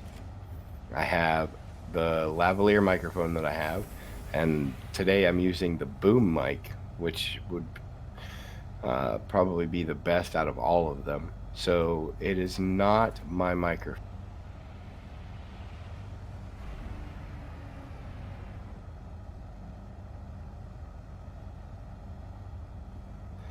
I actually don't listen to the Stream Galaxy because I would get all kinds of inception going on.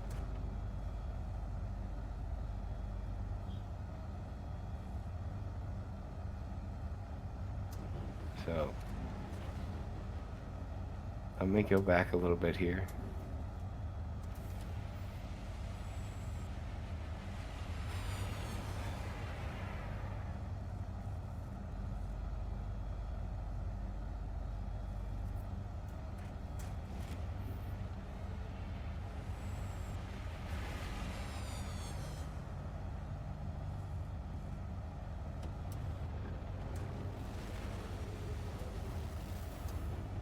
Oh, jeez.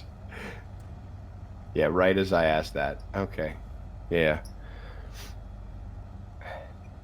It has to be Discord. It like I said, if it would happen to one microphone, I could understand. Maybe even two, but to be doing it with all of my microphones, it's not me. It's better than yesterday.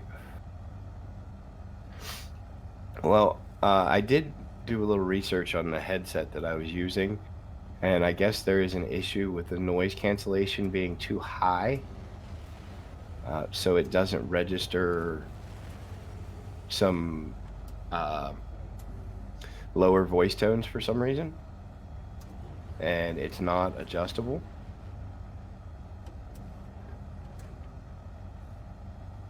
So that's why I switched to the boom mic today.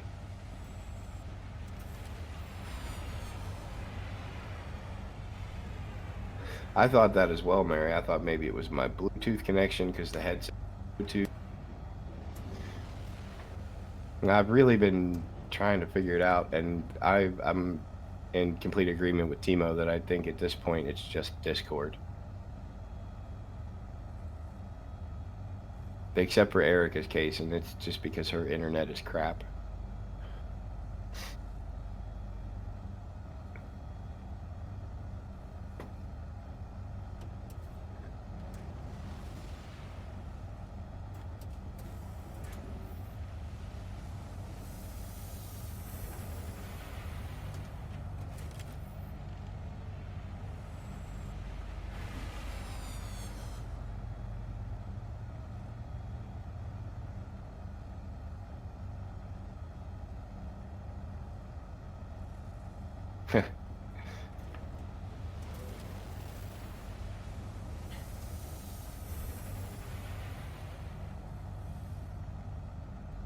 Yeah, the reason I don't use the boom microphone, All right, so you have let's this. get into some tech talk on the audio issue. Now that I'm in a Yes, mood like a Galaxy. baller holler.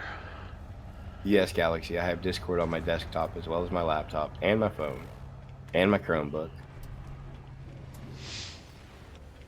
Now, since we're talking tech talk on the Discord and everything else like that, it is Discord, and it's unfortunately it is on represent because I don't have this problem on Discord with anybody else. But But I it's also, only on Discord when we're on party chat. This doesn't happen. Like yeah. if we're on party chat on PlayStation, doesn't happen. It's only Discord. So something about your internet and Discord don't get along. So whatever, it's what it is. And see, I actually have this problem with everybody else. You cut out quite often. Bar is another one. Bar cuts out really bad. Um, Mary, not so much, only occasionally, but it does happen. I just don't complain about it like you guys do. Well, it's because you don't care about it as much. That's a neat looking planet. It has aggressive sentinels. Don't really like aggressive sentinels. Yeah, I'll look into it because it does. I know it gets annoying. It's a problem we've had since day one.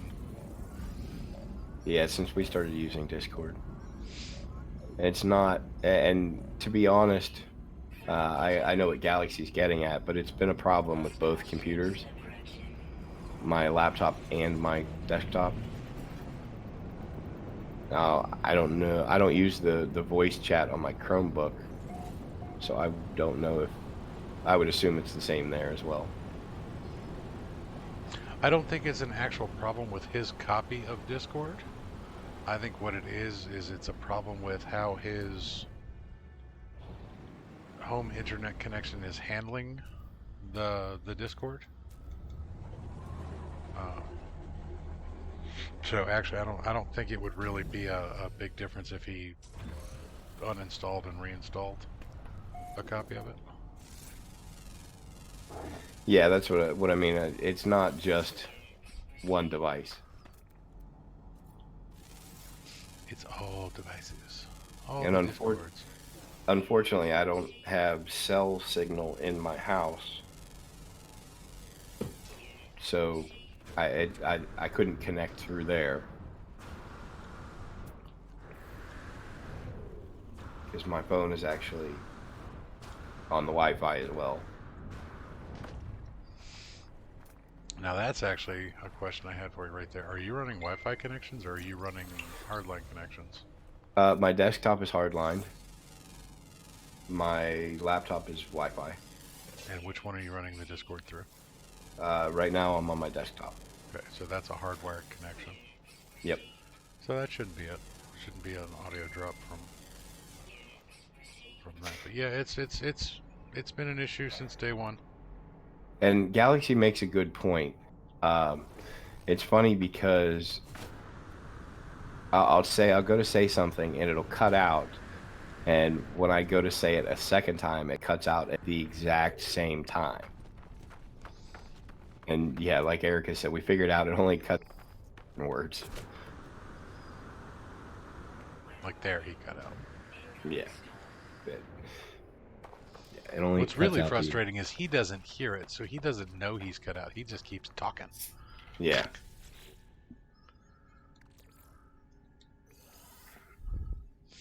Now it only really becomes an issue. Got a hyperdrive A. Only really becomes an issue from a stream aspect.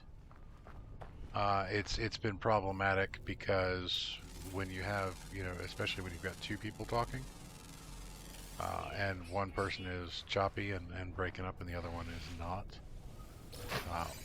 it seems kind of annoying when you're playing games though, when there needs to be communication. It becomes problematic. Like, if we were playing 7 Days to Die and he's trying to tell me that there's a zombie about to eat my face, Yeah. that would be a bad thing, which is why we normally would do those things from party chat. From a streamer's aspect, it sounds bad. Now, unfortunately, when we first started having this problem, Reaper took kind of an odd, well, not an odd, it was actually an understandable approach to it, where it was replacing microphone with a new microphone with a new microphone with a new microphone. Unfortunately, with that not being the problem, the mics were never the issue. Reaper made kind of a substantial financial investment in some of his audio devices that were unnecessary to make, Yep. which is unfortunate. Well, I mean, when you say substantial, these are not expensive microphones. Um, originally I bought the boom microphone not because my audio was cutting out. I actually bought it uh, because I wanted better audio quality. Um, and then I bought the lavalier mic because when I was in the living room playing in a recliner, I kept moving around, and every time I would lean forward, you wouldn't be able to hear me, or I would sound like I was in a can far away. So that's when I bought the mic I can clip to my shirt, and that's really when when it got really bad with that microphone. And I assumed it was because it was a wireless microphone and it wasn't of the best quality. But turns out not the case. Now, what it could be is it could be interference from other devices.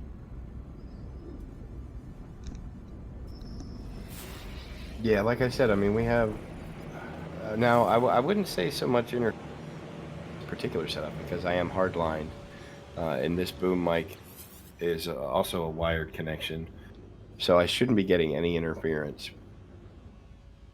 But with my laptop being on the Wi-Fi, plus that lapel mic being wireless, that's a very good possibility of getting interference from other devices on the network, or interference with the signal from the microphone. Could have been any number of things. We just deal with it. We just deal with it. Well, see, now I just have to learn not to say anything important. True. Which luckily doesn't happen very often anyway, so. Oh, Timo's got jokes. Zinger! Timo's got jokes today. Coming in hot!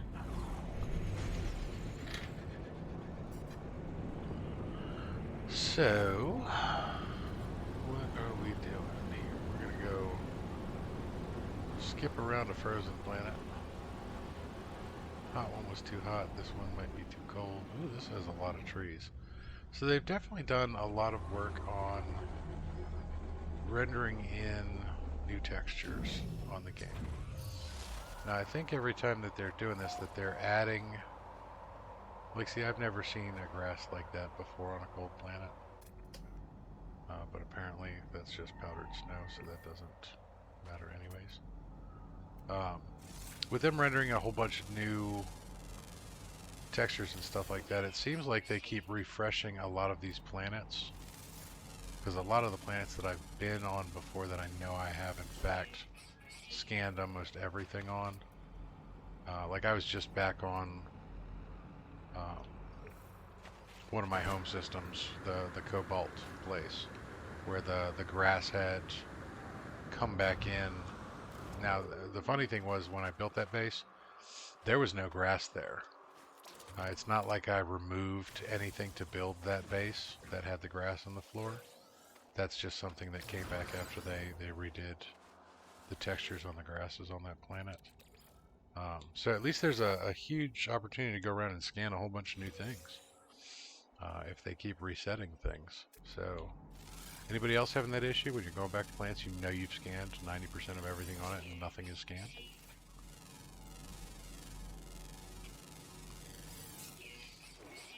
Ouch, oof. Big oof. Yep. Burn. Ancient data structure. Sure, why not? Because I need more stuff in my inventory. Galaxy says I'm jealous because my PS4 can't render for crap. Yeah, Galaxy unfortunately is suffering the. My PlayStation is about to die. Is what Yeah, he's suffering. yeah, he's suffering from old electronics. For those of you that wanted to hear the rest of that, old electronics syndrome. Oh, gotta love my internet. Mm. Oh, which is really? sad because I really do have. He has awesome internet, guys. Crap audio, but wonderful internet.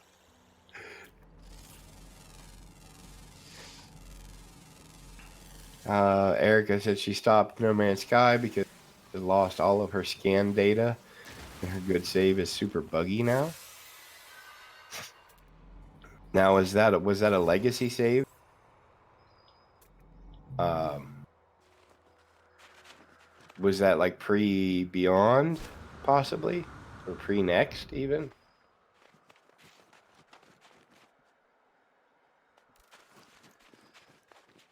Probably not.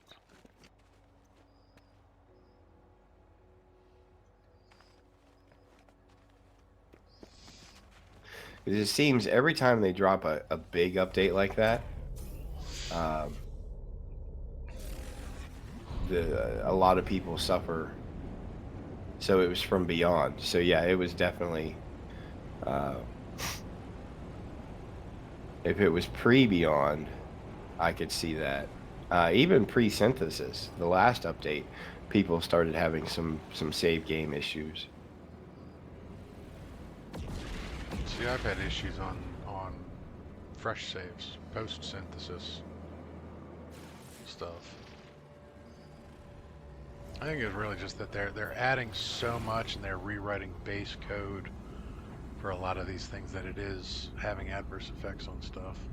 Yeah. Older saves do tend to get buggy and they reset discoveries and such because they had to wipe out the Ben's emergent system, depth system.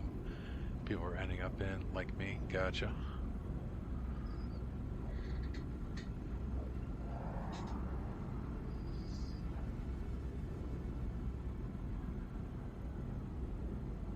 Now, granted, with a procedurally generated um, game system like this, there were a lot of bugs that they couldn't anticipate. A lot of things happened that sheer number of discoveries, just the way that the databases work, changes in technology over time, and how things had to be altered, coding issues. Um, I still got to give them, massive props and credit for what Hello Games was able to achieve with what they did when they did it. Yeah, that's what I was And going to say. You know, this game came out, there was nothing like it. There was no procedural generation. Uh, it was definitely ahead of the curve. well, he's an interesting fella.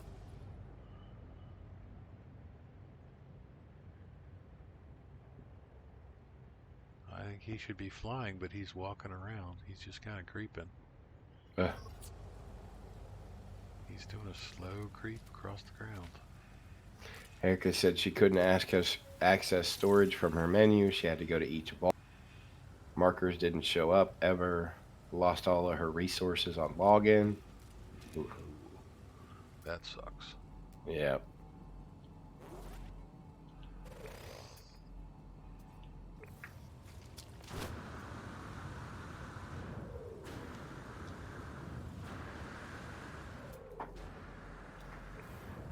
Still gotta admit, even though hate to say, I mean, I run through spats where I get bored with No Man's Sky because there's no driving force of the storyline or quest lines or anything else like that. Um, so it gets a little tedious at times if you don't have a particular direction you're trying to go or something you're trying to do. Plus, I get the squirrel brain of the latest greatest thing, something that gathers my attention. And again, Reaper's fault. Farming Simulator 19 is sweeping the Reaper Nation. He has infected us all with our Farming Simulator 19 addiction. He's basically like our crack dealer of video games. Um, even with Sorry. games like Farm Sim, FS19 doesn't have an end game either. There's no quest line, storyline type of a thing. It's just go out and do your thing and um, plant your fields, sow your fields and stuff like that, and go about your merry way. Um, but that one has kept my interest more so right now than this has. Um, just because I've given myself tasks to do, things to catch my attention. Like right now, I'm working on the No Man's Land map, Yeah, which is I thought we were gonna see that today. well, we can. There's nothing preventing us from seeing the No Man's Land map. So speaking of which, since I'd imagine most people in here, anybody in here not play Farming Simulator 19? Do we have any non-FS19 people in here? I don't think We got 11 people watching, so Erica has it. you have not yet converted. It's just a matter of cost. Gotcha. But I'm working on it. We'll get her farming. We'll get her farming one day.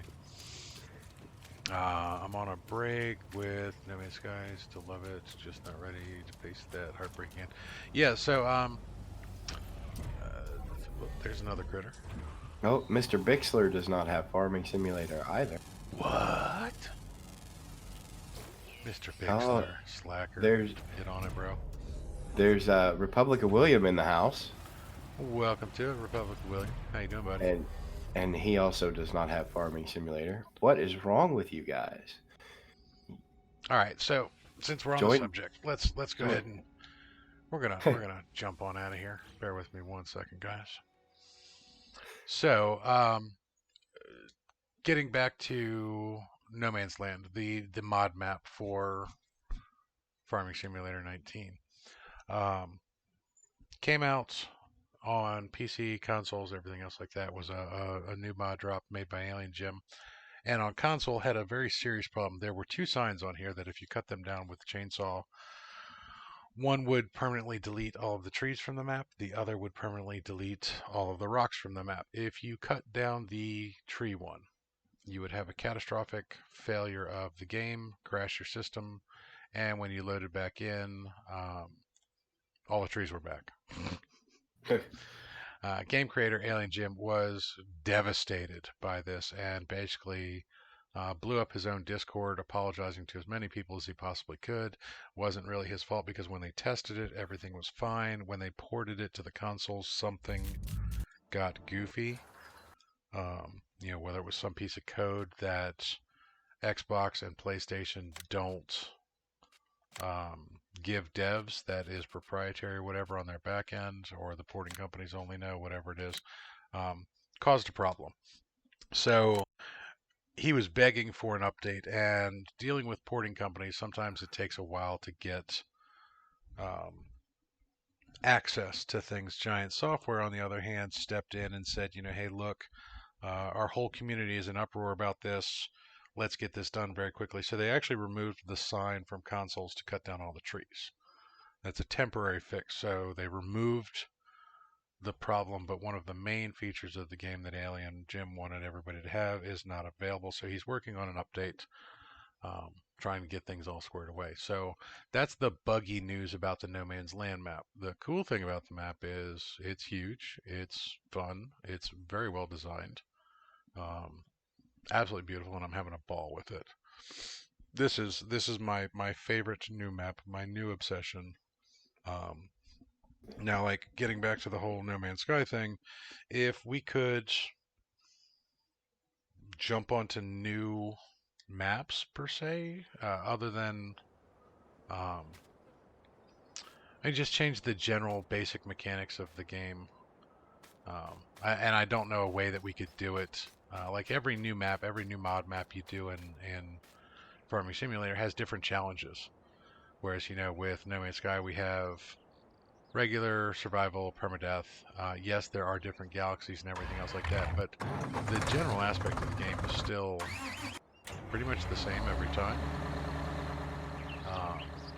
Yeah, I have a dairy barn here that I need to probably get rid of because I dropped that there to show some map. Actually, let me ask, Reaper, I got you here, and you know the dairy barn Yes. very well. Um, just so I know, I'm going inside the dairy barn. Unfortunately, we're going to have to deal with A little bit of stream stream lag. lag for a second, so I'm going to get where I'm going and then just stand still for a second. What is this trigger for? Inside the dairy barn, the box on the ground. Until I see what you're looking at here. Mm-hmm.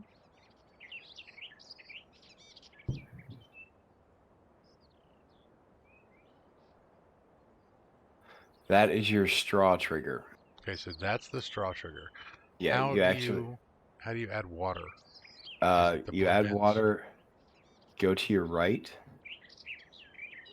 on the other side of the dairy barn on the outside. Or no, that's food. Water is behind you, maybe, or to your left.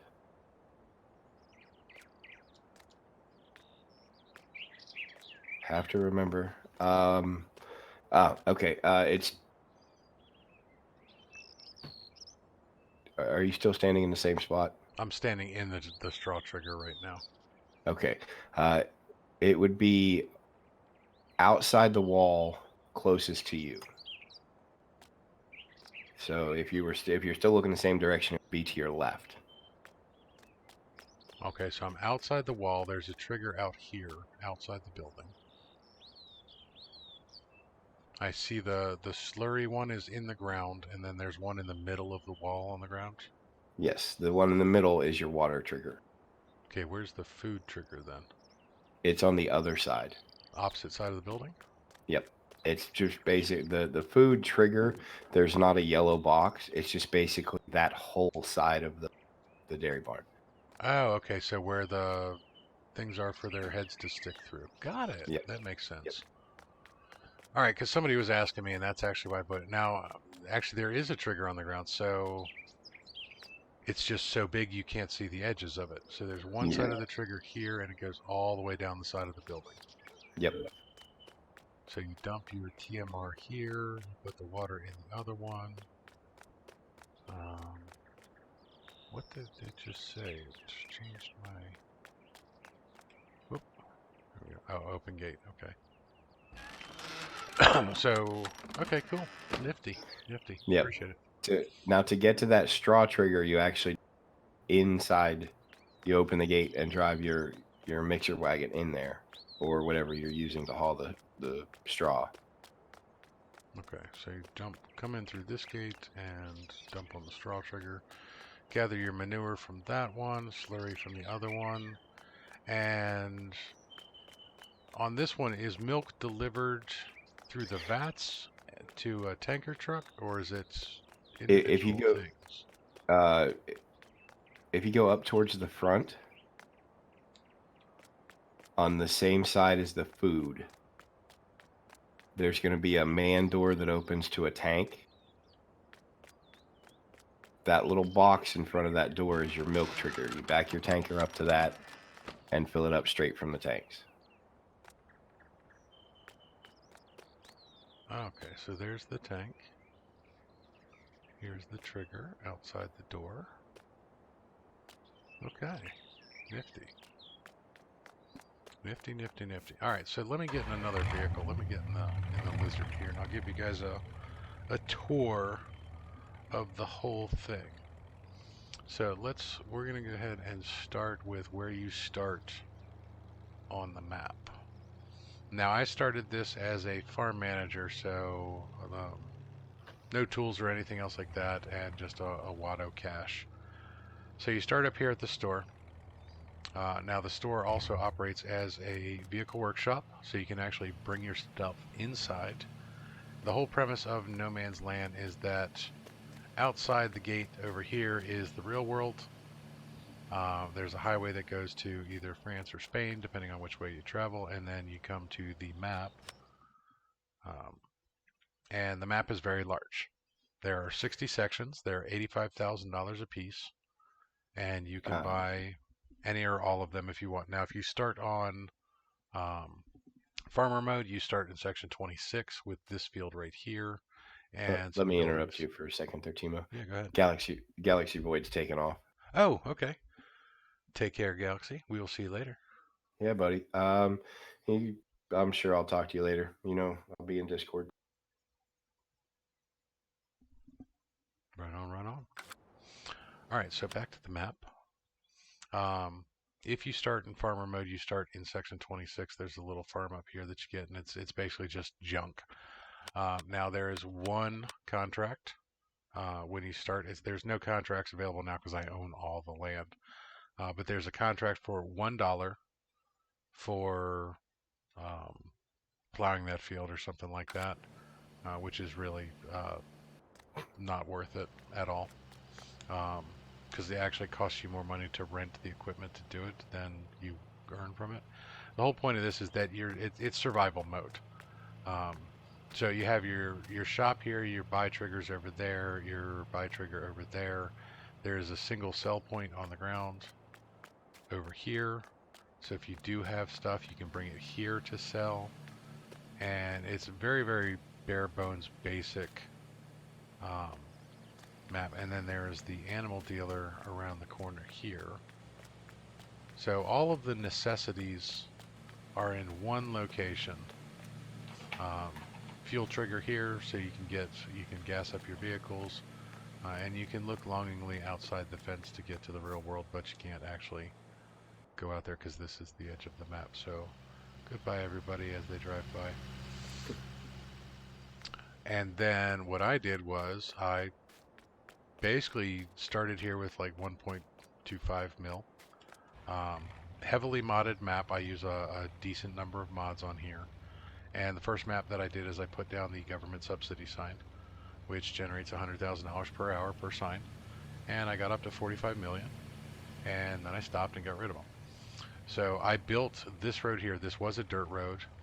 I cleared out some trees over there and made my stuff there. This yellow sign over here, I'll show you this.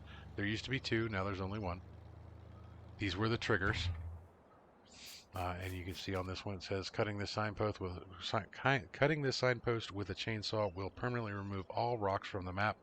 This will not include rocks around the edge of the map. And then there was a sign right here that said the same thing, but for trees. As you can see, there's only one there now. So you can still do the rocks, and on PC, you can still do both. Now there are 13,000 trees on this map, the fir trees. They are all harvestable. You can either cut them down with a chainsaw or you can grab them with the Scorpion King or any of the Feller Bunchers and in fact sell them if you want. Um, I came over here first and put down yet another one of my mods. This is the um, silo shed. So inside this building there are 5 little silos, little workbench with a grinder that you can actually pick up, which I thought was kind of cool. So like if you want to run around with a grinder floating in the air, you can do it. I don't want to take it too far because it'll drop it out here. I want to leave it in here. I don't want it on the ground. Shoot, go back. Can't actually use any of the tools. They don't do anything. It's just a graphic you could do. But on this building, we have our drop point, so you can drop off your grain. These hold 550,000 liters per silo. This is the filling one, so if you need to refill your trucks with the stuff that's in it, you do that there. The doors can be open and closed, which is super, super cool. If I can get to the door trigger. Gotta remember the door trigger. Light switch. Where's my door trigger? There's my door trigger. Alright, apparently my door trigger is not working at the moment. Hold on. Close it. There we go. Found the door trigger. Open and close the doors. I put a light post in just to look cool. And basically just started farming from here. Now, can't really zoom out too much in that mode, so let me go to landscaping and zoom out as much as possible. So I built that one. Here's my slurry trader back here. I did another mod shed for storing equipment. I have 2 greenhouses back here. One is for lemon trees, one is for tomatoes. Big Papa Timo's shack in the back. That's the Love Shack, baby. And of course the portalette, the office right next to it, which is full of bees right now. Started to frame out some different fields and basically started going around and cultivating everything. As you can see over here, I was just cultivating the section. Then I go back in and I paint my fields in place later on. And we have over here, we have the spinnery, where you sell your wool and your cotton. I have a sheep hold up here, another one of the bins. And then I'm going to fly around. 49 and 50 have a decent amount of trees up here. Nice little forest going on, some valuable timber. So I put the lumber mill and the wood chip selling station. Now, here's one of the other cool things about this particular map. Since there's nothing on here, what you have to do is you actually have to put these things on. So anything that says AJ Tech, that mod came with the map. So the wood chip sell point, the wood crusher, direct sell point, the lumber mill, the straw barn, the spinnery, vehicle workshop, old nightlight, greenhouses, water mill, um, windmill, water station. Those all are things that you could add to the map. So if you want a lumber mill, you want to build a town, you have to actually put it in there, which was kind of cool. Um, Animal pens, we obviously have a bunch of mods for that. I have the My Cow Pasture, the dairy barn, the laying hen house, um, etc. Silos, let me show you that one silo that I'm using. All right, now the AJ Tech stuff, this was all stuff that came with map. So if you need a small biogas, there you go, BJ digestate extension tank, the rusty ass grain silos, liquid storage tanks, the sweet shop trigger, the windmill trigger, the bakery trigger, the dairy trigger, the root crops trigger, and then the one that I did was the silo multi-fruit and shed. Now, these are also on here as well, the wood chip storage, the sugar beet storage, and the potato storage. These were all things that were part of the map. So you can add these things to it and build up all sorts of neat stuff, which I thought was super, super cool. Alien Jim did a great job. Now, farmhouses, a little lacking in choices. You can have the busted ass hoopty house that you can get on everyone. You can actually just put down the farmhouse doormat anywhere and you can sleep on that. Or you could do the little love shack that I did, which I thought was kind of cute. Sheds, there's a whole bunch of sheds available. The warehouse one is the one that I'm using. This was actually part of um, the map itself. Big storage area. Alien Jim loves sheds and garages and the like. So you have a lot of options on that. Decorations. This is where it got really cool. So you normally have the sandcastle available as just a generalized decoration, which I've never bothered to put one down because I really don't care for it. But the farm barn, the farm garage, the farm storage shelter, and fences. You can actually put lots of fences down. Hedgerows, brick houses, the big factory, the garden center, the sweet shop. So if you want to put the sweet shop trigger down in the actual sweet shop as a sales point, you can build your own little town. You can put rocks everywhere.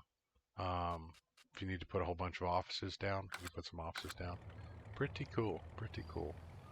So it has a lot of options to do. So what I'm basically doing is I'm just building my farm based in the bottom, but I'm going to build it out so that there's like towns and stuff like that and availability. So like if you drive out of my farm, you have to go up either this way or through the other main road. This is just my farm roads.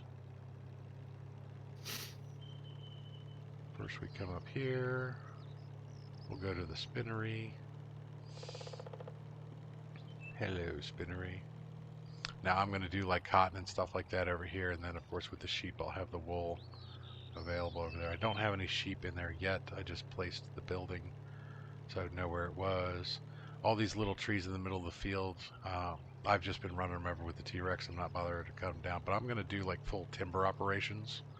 So I have the lumber mill up here relatively close to the relatively close to the forest that I'm going to cut down first, which is this one over here.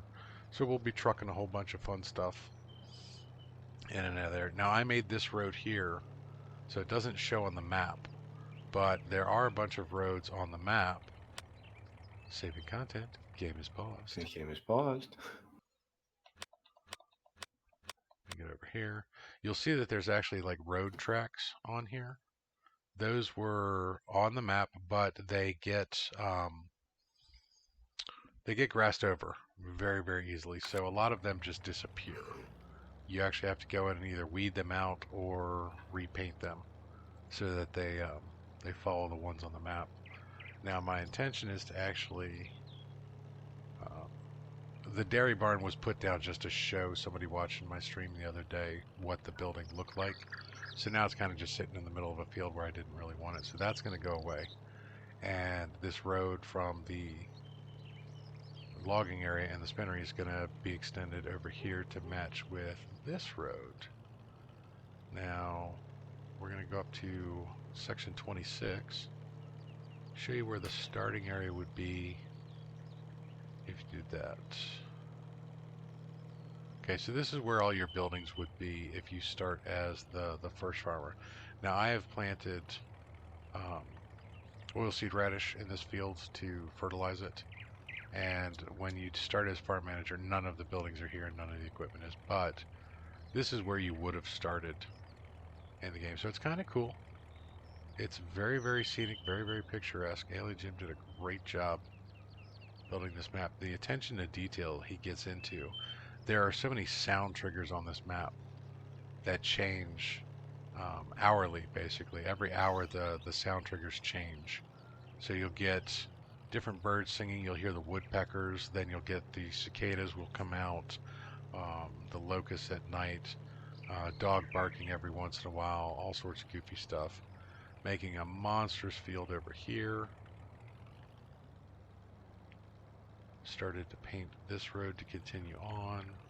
Basically, I was just repainting the roads that he had put in place so that they would match the map, and then I'll do what I want later. So this will show you, see, you see the roads rendering in, and then of course the weeds come back in later on. But yeah, 13,000 trees on this map. Timberman's dream, but they're spread out. They're pretty far spread out.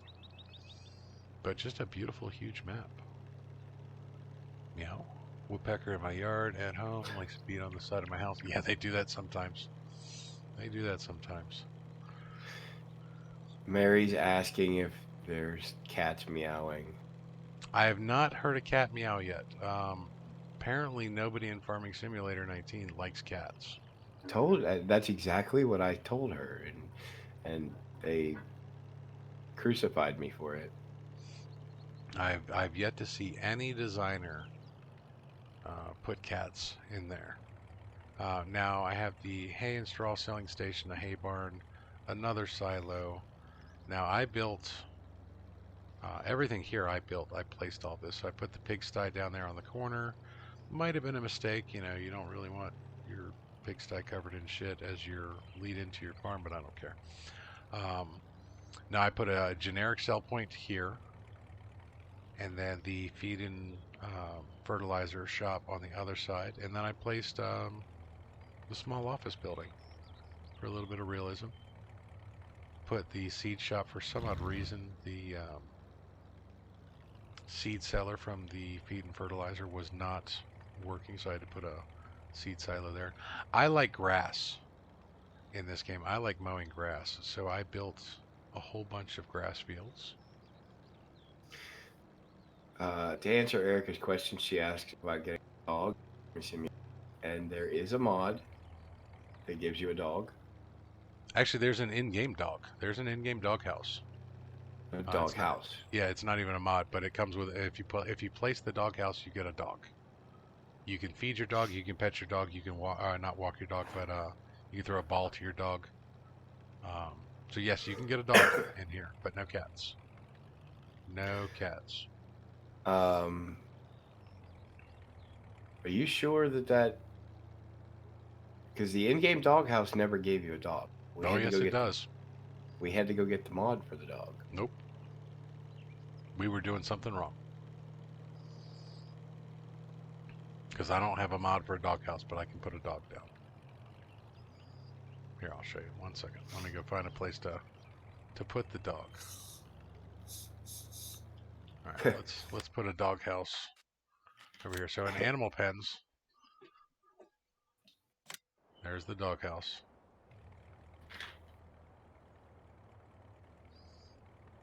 Object collides with an object. Of course it does.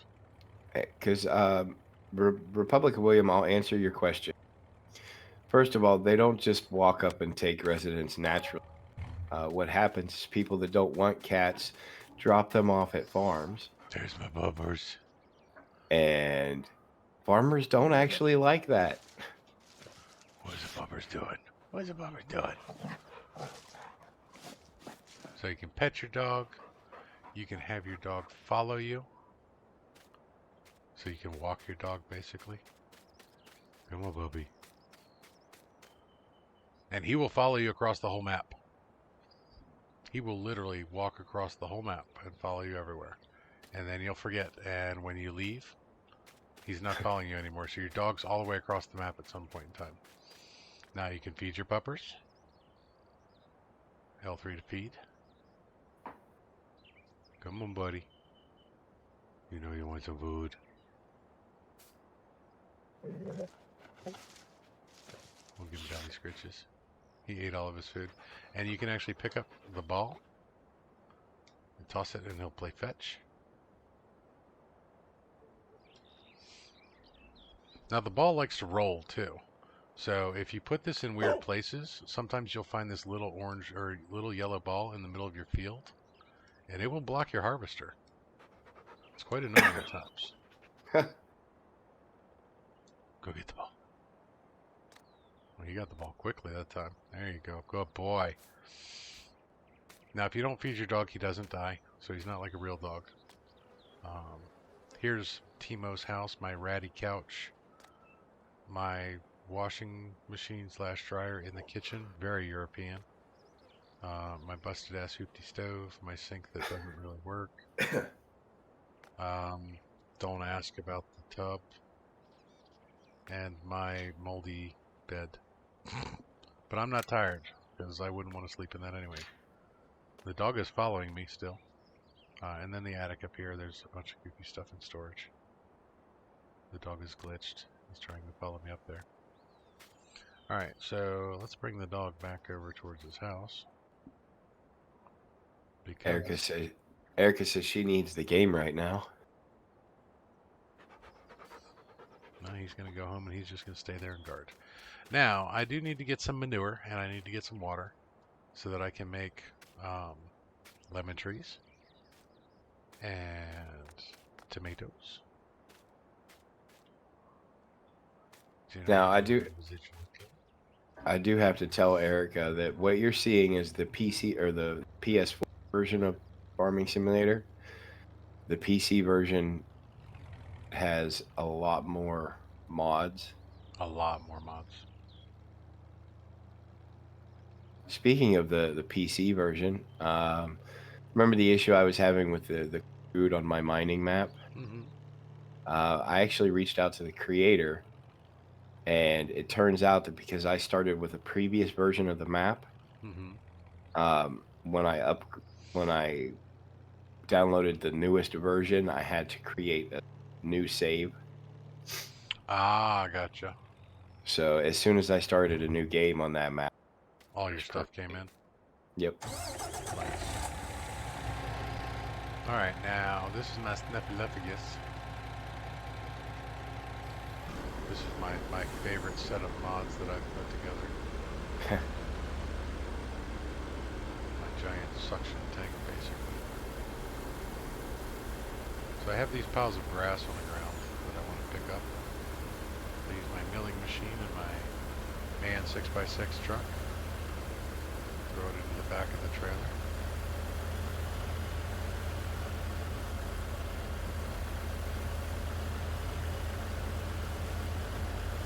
Grab a couple I'm gonna do a couple lines of grass here. I know you're not supposed to do lines of grass, but I'm gonna do lines of grass. Now, you actually don't have to do it that way. They actually have in-game trailers that are for that specific purpose. Yep. Loading But wagons. yep, but in order to use them, you would need a tractor with PTO on the back. What Timo's doing, he can do with just a regular truck uh, with an attachment on the front.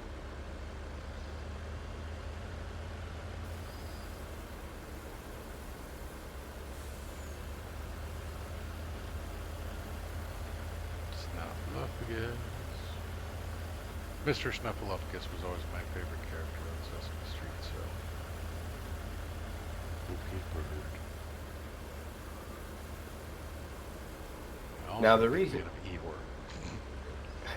now the reason you do it with the milling machine is for speed, correct? Well, speed and the fact that this trailer holds 70,000 liters, as opposed Where to the largest loading wagon you can do, the tow behind vehicle that would pick this up, holds 56,500. Yep. So it's a larger capacity, and it is pretty dang fast. Now the other reason is by having the milling machine on the front, it doesn't matter what material is on the ground. I can still pick pretty much anything that's on the ground up with the milling machine, whether it's manure, whether it's hay, whether it's grass, whether it's corn. Doesn't really matter. If it's on the ground, I can pick it up. And then what I'll do is I will bring this in here. Actually, I need to back this in instead of going forward. Back there on the other side. Now I'm going to dump the grass into the silage bunker so that I can compress this down into silage over time, and then I will put the silage either in storage to make TMR, total mixed rations for the cows. Basically, silage is just fermented grass. Either make that for that, or I could put it in the biogas. Oops, can't drive for shit today. I can put it in the biogas and it will break down into digestate, which is basically just a liquid fertilizer.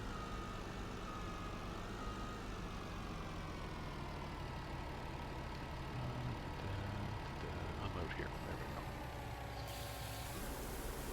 we go. But does a pet snake snuggle and purr? Some of them do. Well, yeah, I was gonna say. Basically, there's a whole cat conversation going on in chat now. William had made the comment that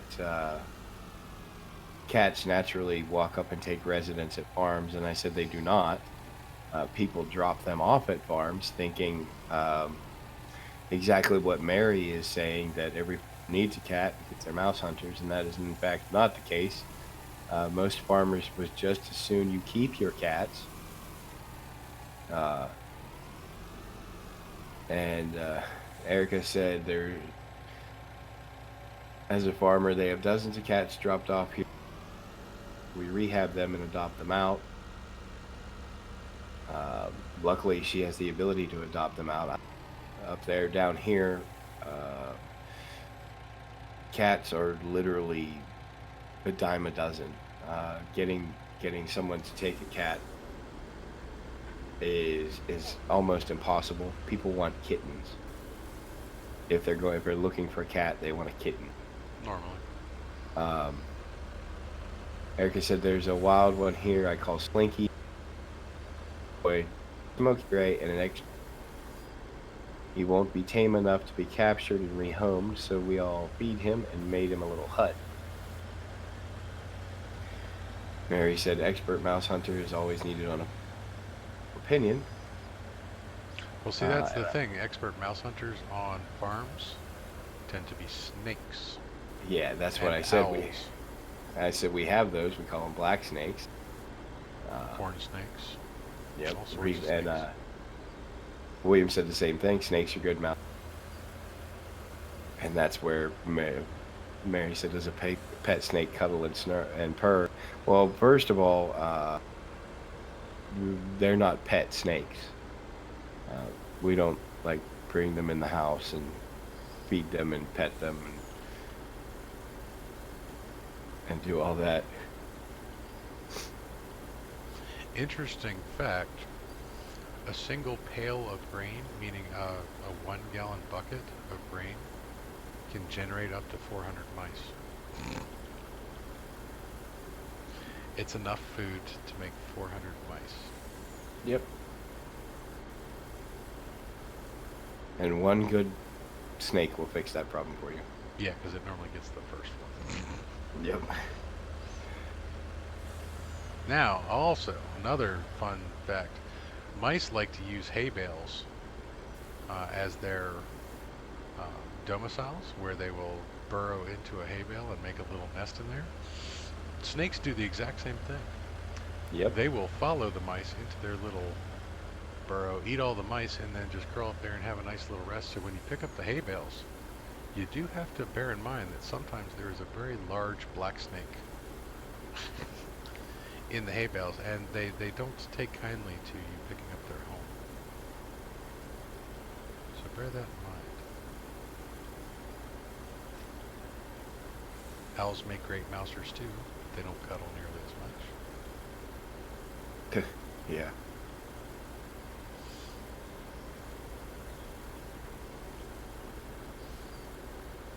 Coyote are also surprisingly good at keeping mouse population down, as are fox. But fox prefer chicken. Coyotes like to eat cats.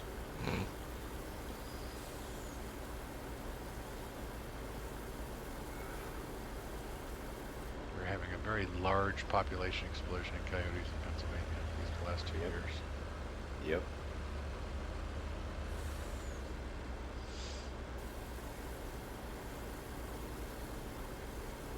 I have a friend of mine, she has a professional coyote removal company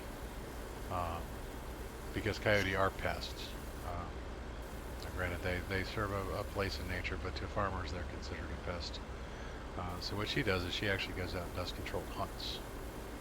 She has, I think she has 5 dogs now, trained pit bulls that are coyote hunters. Also very good groundhog hunters. If you want a good groundhog hunting dog, pit bull are surprisingly effective. Mainly because they just don't stop digging until they get the damn thing.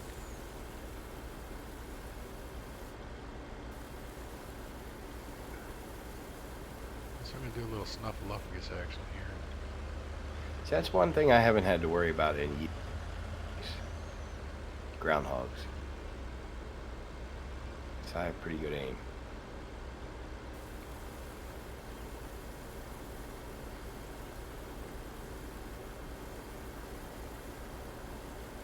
The thing about groundhogs is if you want to take care of them that way, and I've done plenty of groundhog control with the rifle, you have to be there to see them.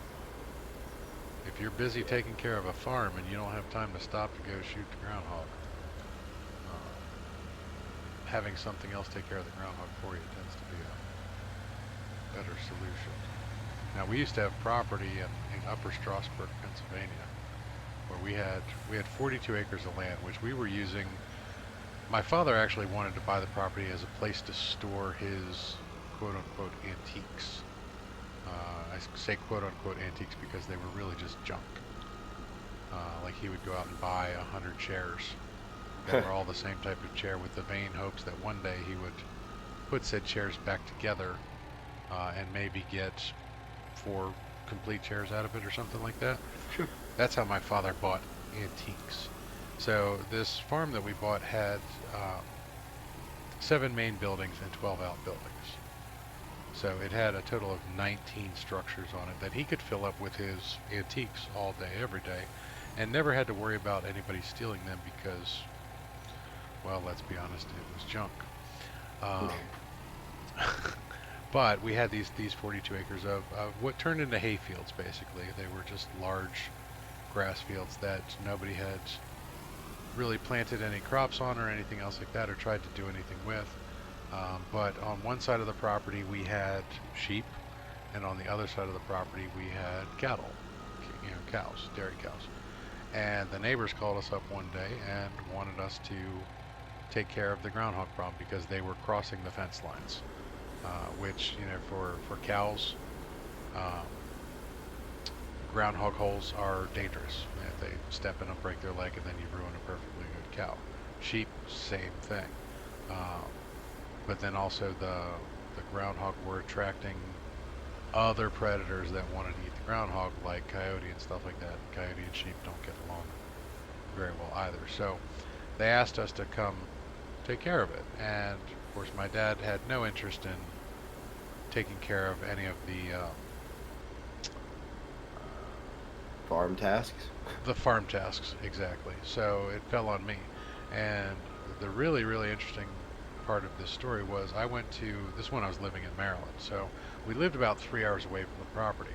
I went to the local shooting range to sight in my rifle so that I could go up there and efficiently and effectively get rid of this problem because I don't like I definitely don't like shooting an animal that's not going to die immediately.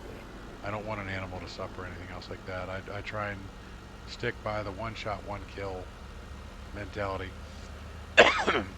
which just happens to be the U.S. Army snipers mantra. And while I was out there sighting in my rifle, there was a gentleman down in the last rifle booth that was, he had about 20 rifles with him, and he was just going to town. And he was having a good old time doing some target shooting, and I spent about 10 minutes getting my rifle sighted in, then I was ready to go, but then I heard a very distinctive um, rifle being used where you hear a pow, pow, pow, pow, pow, ching. And the ching is the metallic clip being ejected from an M1, um, which is the rifle that my grandfather taught me how to shoot on. It was pretty much, if you've ever seen a World War II movie, you've seen one. Saving Private Ryan, watch that movie again and you will hear the exact sound that I'm talking about, where they fire the rounds, and when they run out, it ejects the little metal clip that they use to stick all the ammo in. Very, very distinctive sounding rifle. And so when I hear this, I kind of stop and I'm looking down there, and the guy sees me looking. He's like, hey, you want to come down and shoot? Just general camaraderie at a rifle range was pretty common. And of course I said yes. So I go down there, and this gentleman's like, he's like, what do you want to shoot? Like, I'd love to shoot your M1. And he's like, you ever fired one before? I was like, that's what I learned on. And he's like, okay, what do you want me to set the targets for? So I told him to set the targets for 50 meters. And now the M1 is an open irons rifle. There are no special optics on it or anything else like that, and your average person at 50 meters really can't hit shit. Especially if you're talking a 4-inch ring target. Um, it's one of those things that your common person these days, your average person, wouldn't choose to shoot a rifle like that at that range, um, just because of modern conveniences. And he kind of looked at me funny. He's like, "You sure you're gonna be able to hit the target?" And I said, "Of course." He's like, "Really?" I said, I guarantee it." He's like, "You willing to put any money on it?" And I was like, "I'll bet you 20 bucks I keep everything within um, 3 inches of center." And he's looking at me. I'm a young kid at the time. I'm 18 years old. And honestly, when I was 18, I had the sides and back of my head shaved. The top hair was jet black, dyed jet black. I was a goth kid before goths were around. I was your emo kid before emo kids were around and everything else like that. So he's looking at me very dubiously, thinking, this kid's crazy. He's never going to hit this target. And so he goes and sets up the targets for us, and then comes back, and he's like, "Well, have at it." And I'm like, "Okay." So I got into a prone firing position, and I fired off 5 rounds in rather quick succession. And he's looking at me. He's like, "You sure you hit it?" I'm like, "Yes, sir." He's like, "Okay." And he walks down, and he goes and grabs the target. He comes back. He's like, "Well, got some good news and some bad news for you." I was like, "Okay, what's the good news?" He's like, "Good news is you actually hit the target." I was like, "What's the bad news?" He's like, "You owe me 20 bucks." I was like, "Oh, really? Why?" He's like, "You missed one." And he holds the target up. And it looks like there are 4 holes in the target, one of which is slightly larger than the other ones. He's like, "You missed one." I was like, "No, sir. I put 2 through that hole right there," which was actually the closest one to the center of the target. Um, and he's looking at it, and he's like, well, shit, I'll be damned. And I had actually hit the target 5 times, and he's like, who did you say taught you how to shoot that? And I was like, my grandfather. He's like, and your grandfather was? I was like, tank commander, World War II. My grandfather was in fact a tank commander in World War II, served in Africa and Europe, and would have gone to Asia as well, other than the fact that the army wouldn't give him a 16th tank to be shot out from under him. Um, he had basically been blown up in every tank engagement of World War II prior to the Asian engagements, and taught me how to shoot a rifle by standing behind me with a willow switch, and if I missed, would smack me right behind the ear. So when I pick up an M1, first off, I'm deadly serious with it. Second, I don't miss because I fear that willow switch smacking me behind the ear. In modern times, people be like, "Well, that's child abuse and everything." Tell you what, it taught me how to shoot really, really well. Yeah, it was Uh, effective. it was very, very effective. I do not miss with that rifle, and so he's just kind of smirking and everything, and I'm just thinking, I mean, he's a nice guy and everything. I figured he was just kind of a rich guy with lots of toys, and which was pretty common down in that area because I lived in a more affluent part of Maryland and everything. And he's like, you want to shoot somewhere? I was like, yeah, sure. He's like, well, go ahead, grab whatever you want. And I actually just wanted to shoot the M1 and everything. Well, we had not introduced ourselves to one another. And so I turn around and I start grabbing a box of ammo to reload.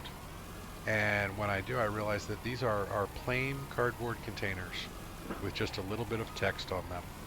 And I hear the gentleman say, by the way, my name is Sergeant Feather. I'm a U.S. Army recruiter. Yep. Where do you go to school? And I'm looking at the box in my hand and it says property, U.S. Army. I was like, son of a bitch, I just outshot a U.S. Army recruiter. And sure enough, Sergeant Feather was our local Army recruiter, and I told him where I went to school. He's like, oh, um, I know your principal. And he had served in Vietnam with the principal of my high school. So that's when the U.S. Army decided to try and recruit me for sniper school. That's my fun story about how groundhogs can get you in all sorts of trouble you don't anticipate. Yeah.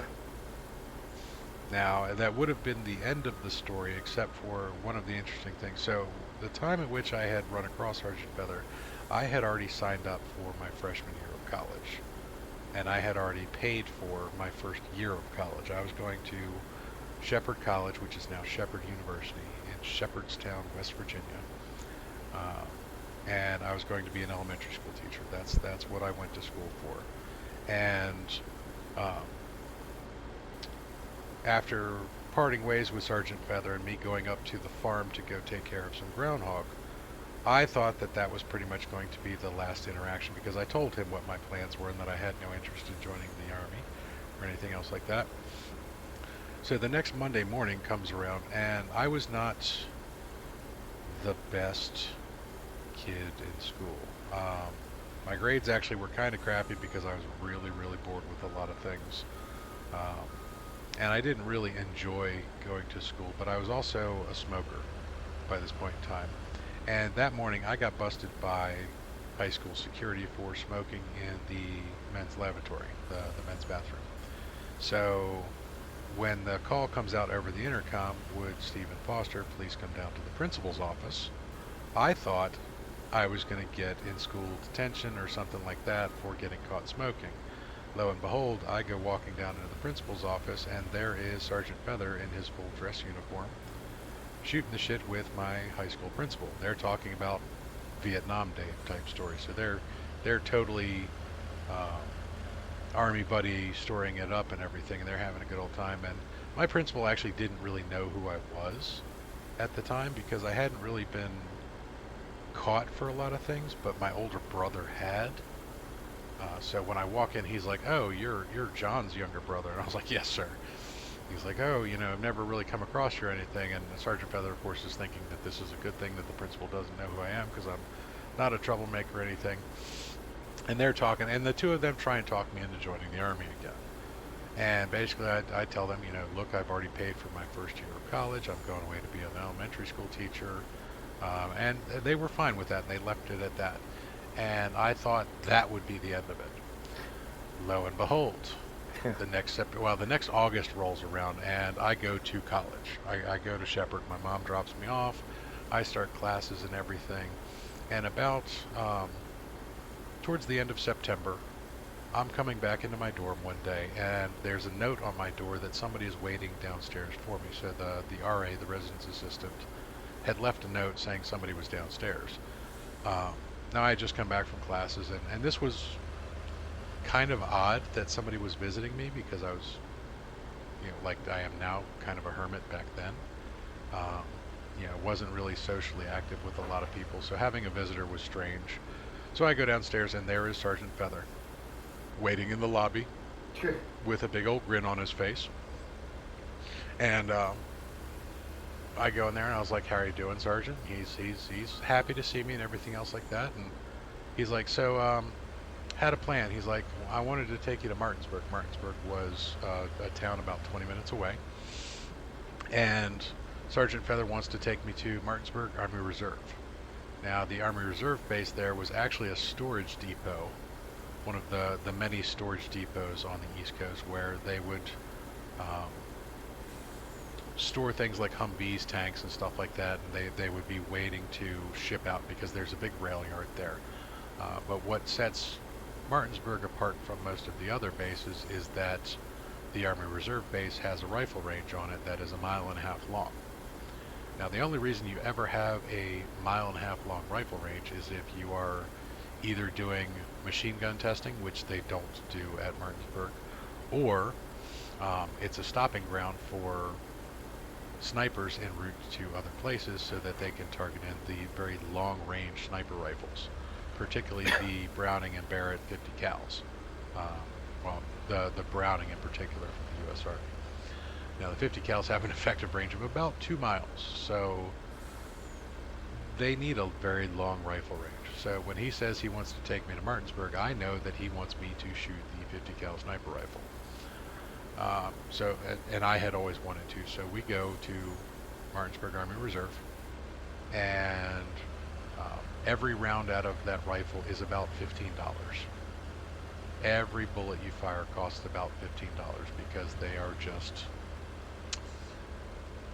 they're big, Massive. Yeah, they're they're massive. special, and they're not cheap to produce. And we fired probably 1,000 rounds that day.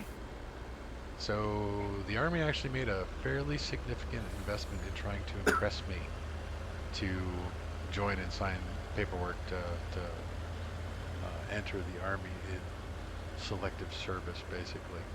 Um, and I have to admit, it actually worked. Um, at that point in time, at the end of the day, I had already decided that I was going to stop wanting to be an elementary school teacher. I was going to join the Army, go through basic training, go through OCS, and go through sniper school.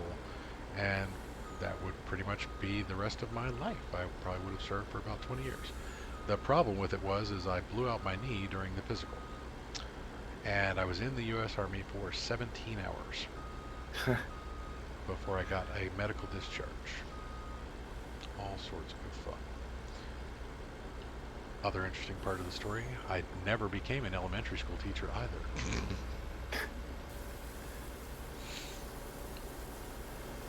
Catch up on chat here for a minute. I just like kitties and I'm allergic to dogs, bad allergic. So I got both my wrists pop when I woke up this morning. Is that a good thing or a bad thing?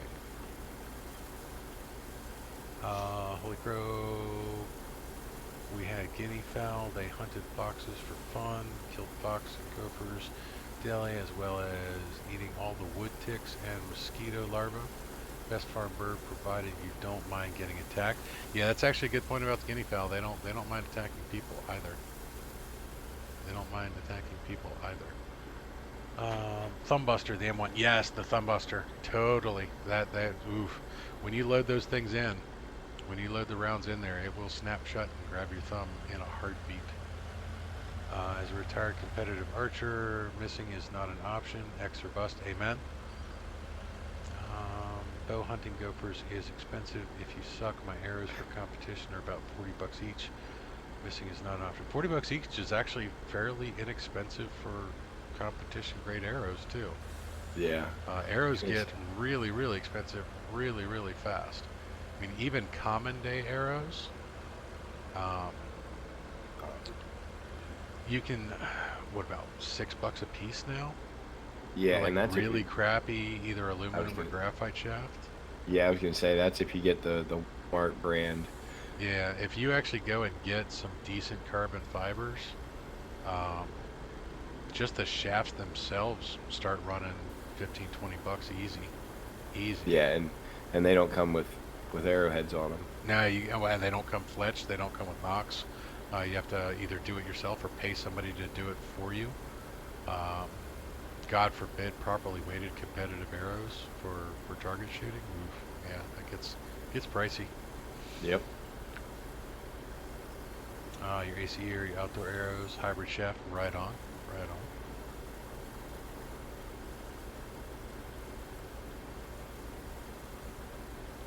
All right, guys. So it is running up on 2 o'clock.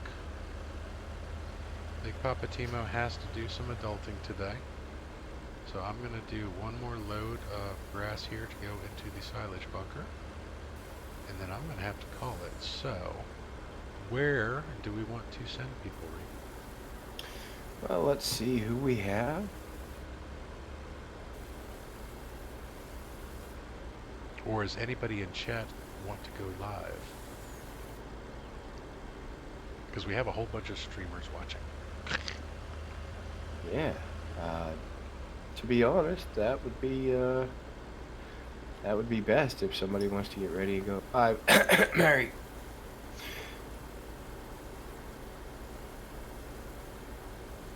Sorry, I had something in my throat there. No worries, no worries.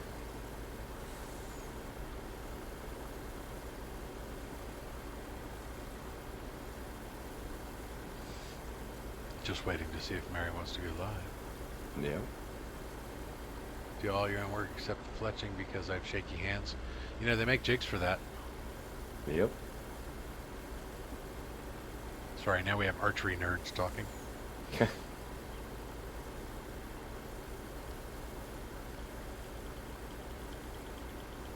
Mary, Mary.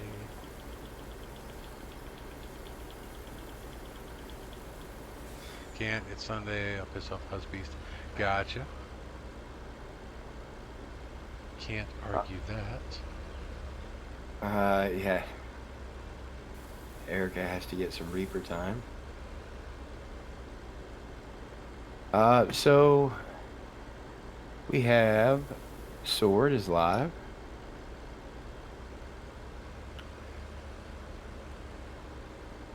I can drop everybody off at Swords. Yep, that's gonna be the only one on my list.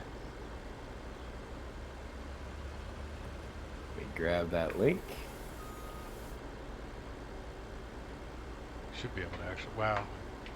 Let me see, whoops, wrong button. Should be able to just drop a link to his page. Oh no, what did I... Wrong button. And of course we need to do a Hitting Reaper. all the... Yeah, what? YouTube, behave yourself. Alright, so, yep, oh, there's Reaper on the tubes of you.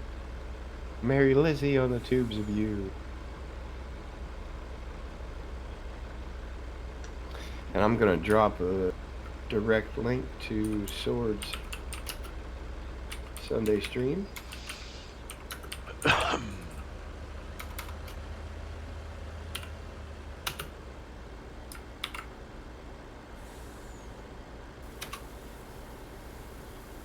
Getting ready to play Uno.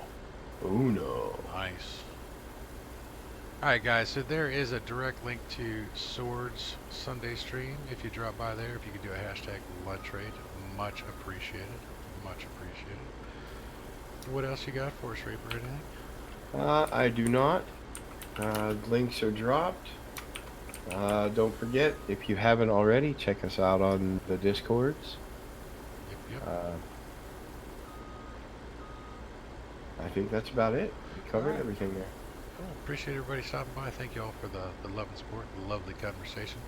Stay safe out there, everybody. Wash your damn hands. Stay away from the Captain Crunch. And until next time, everybody, fly safe.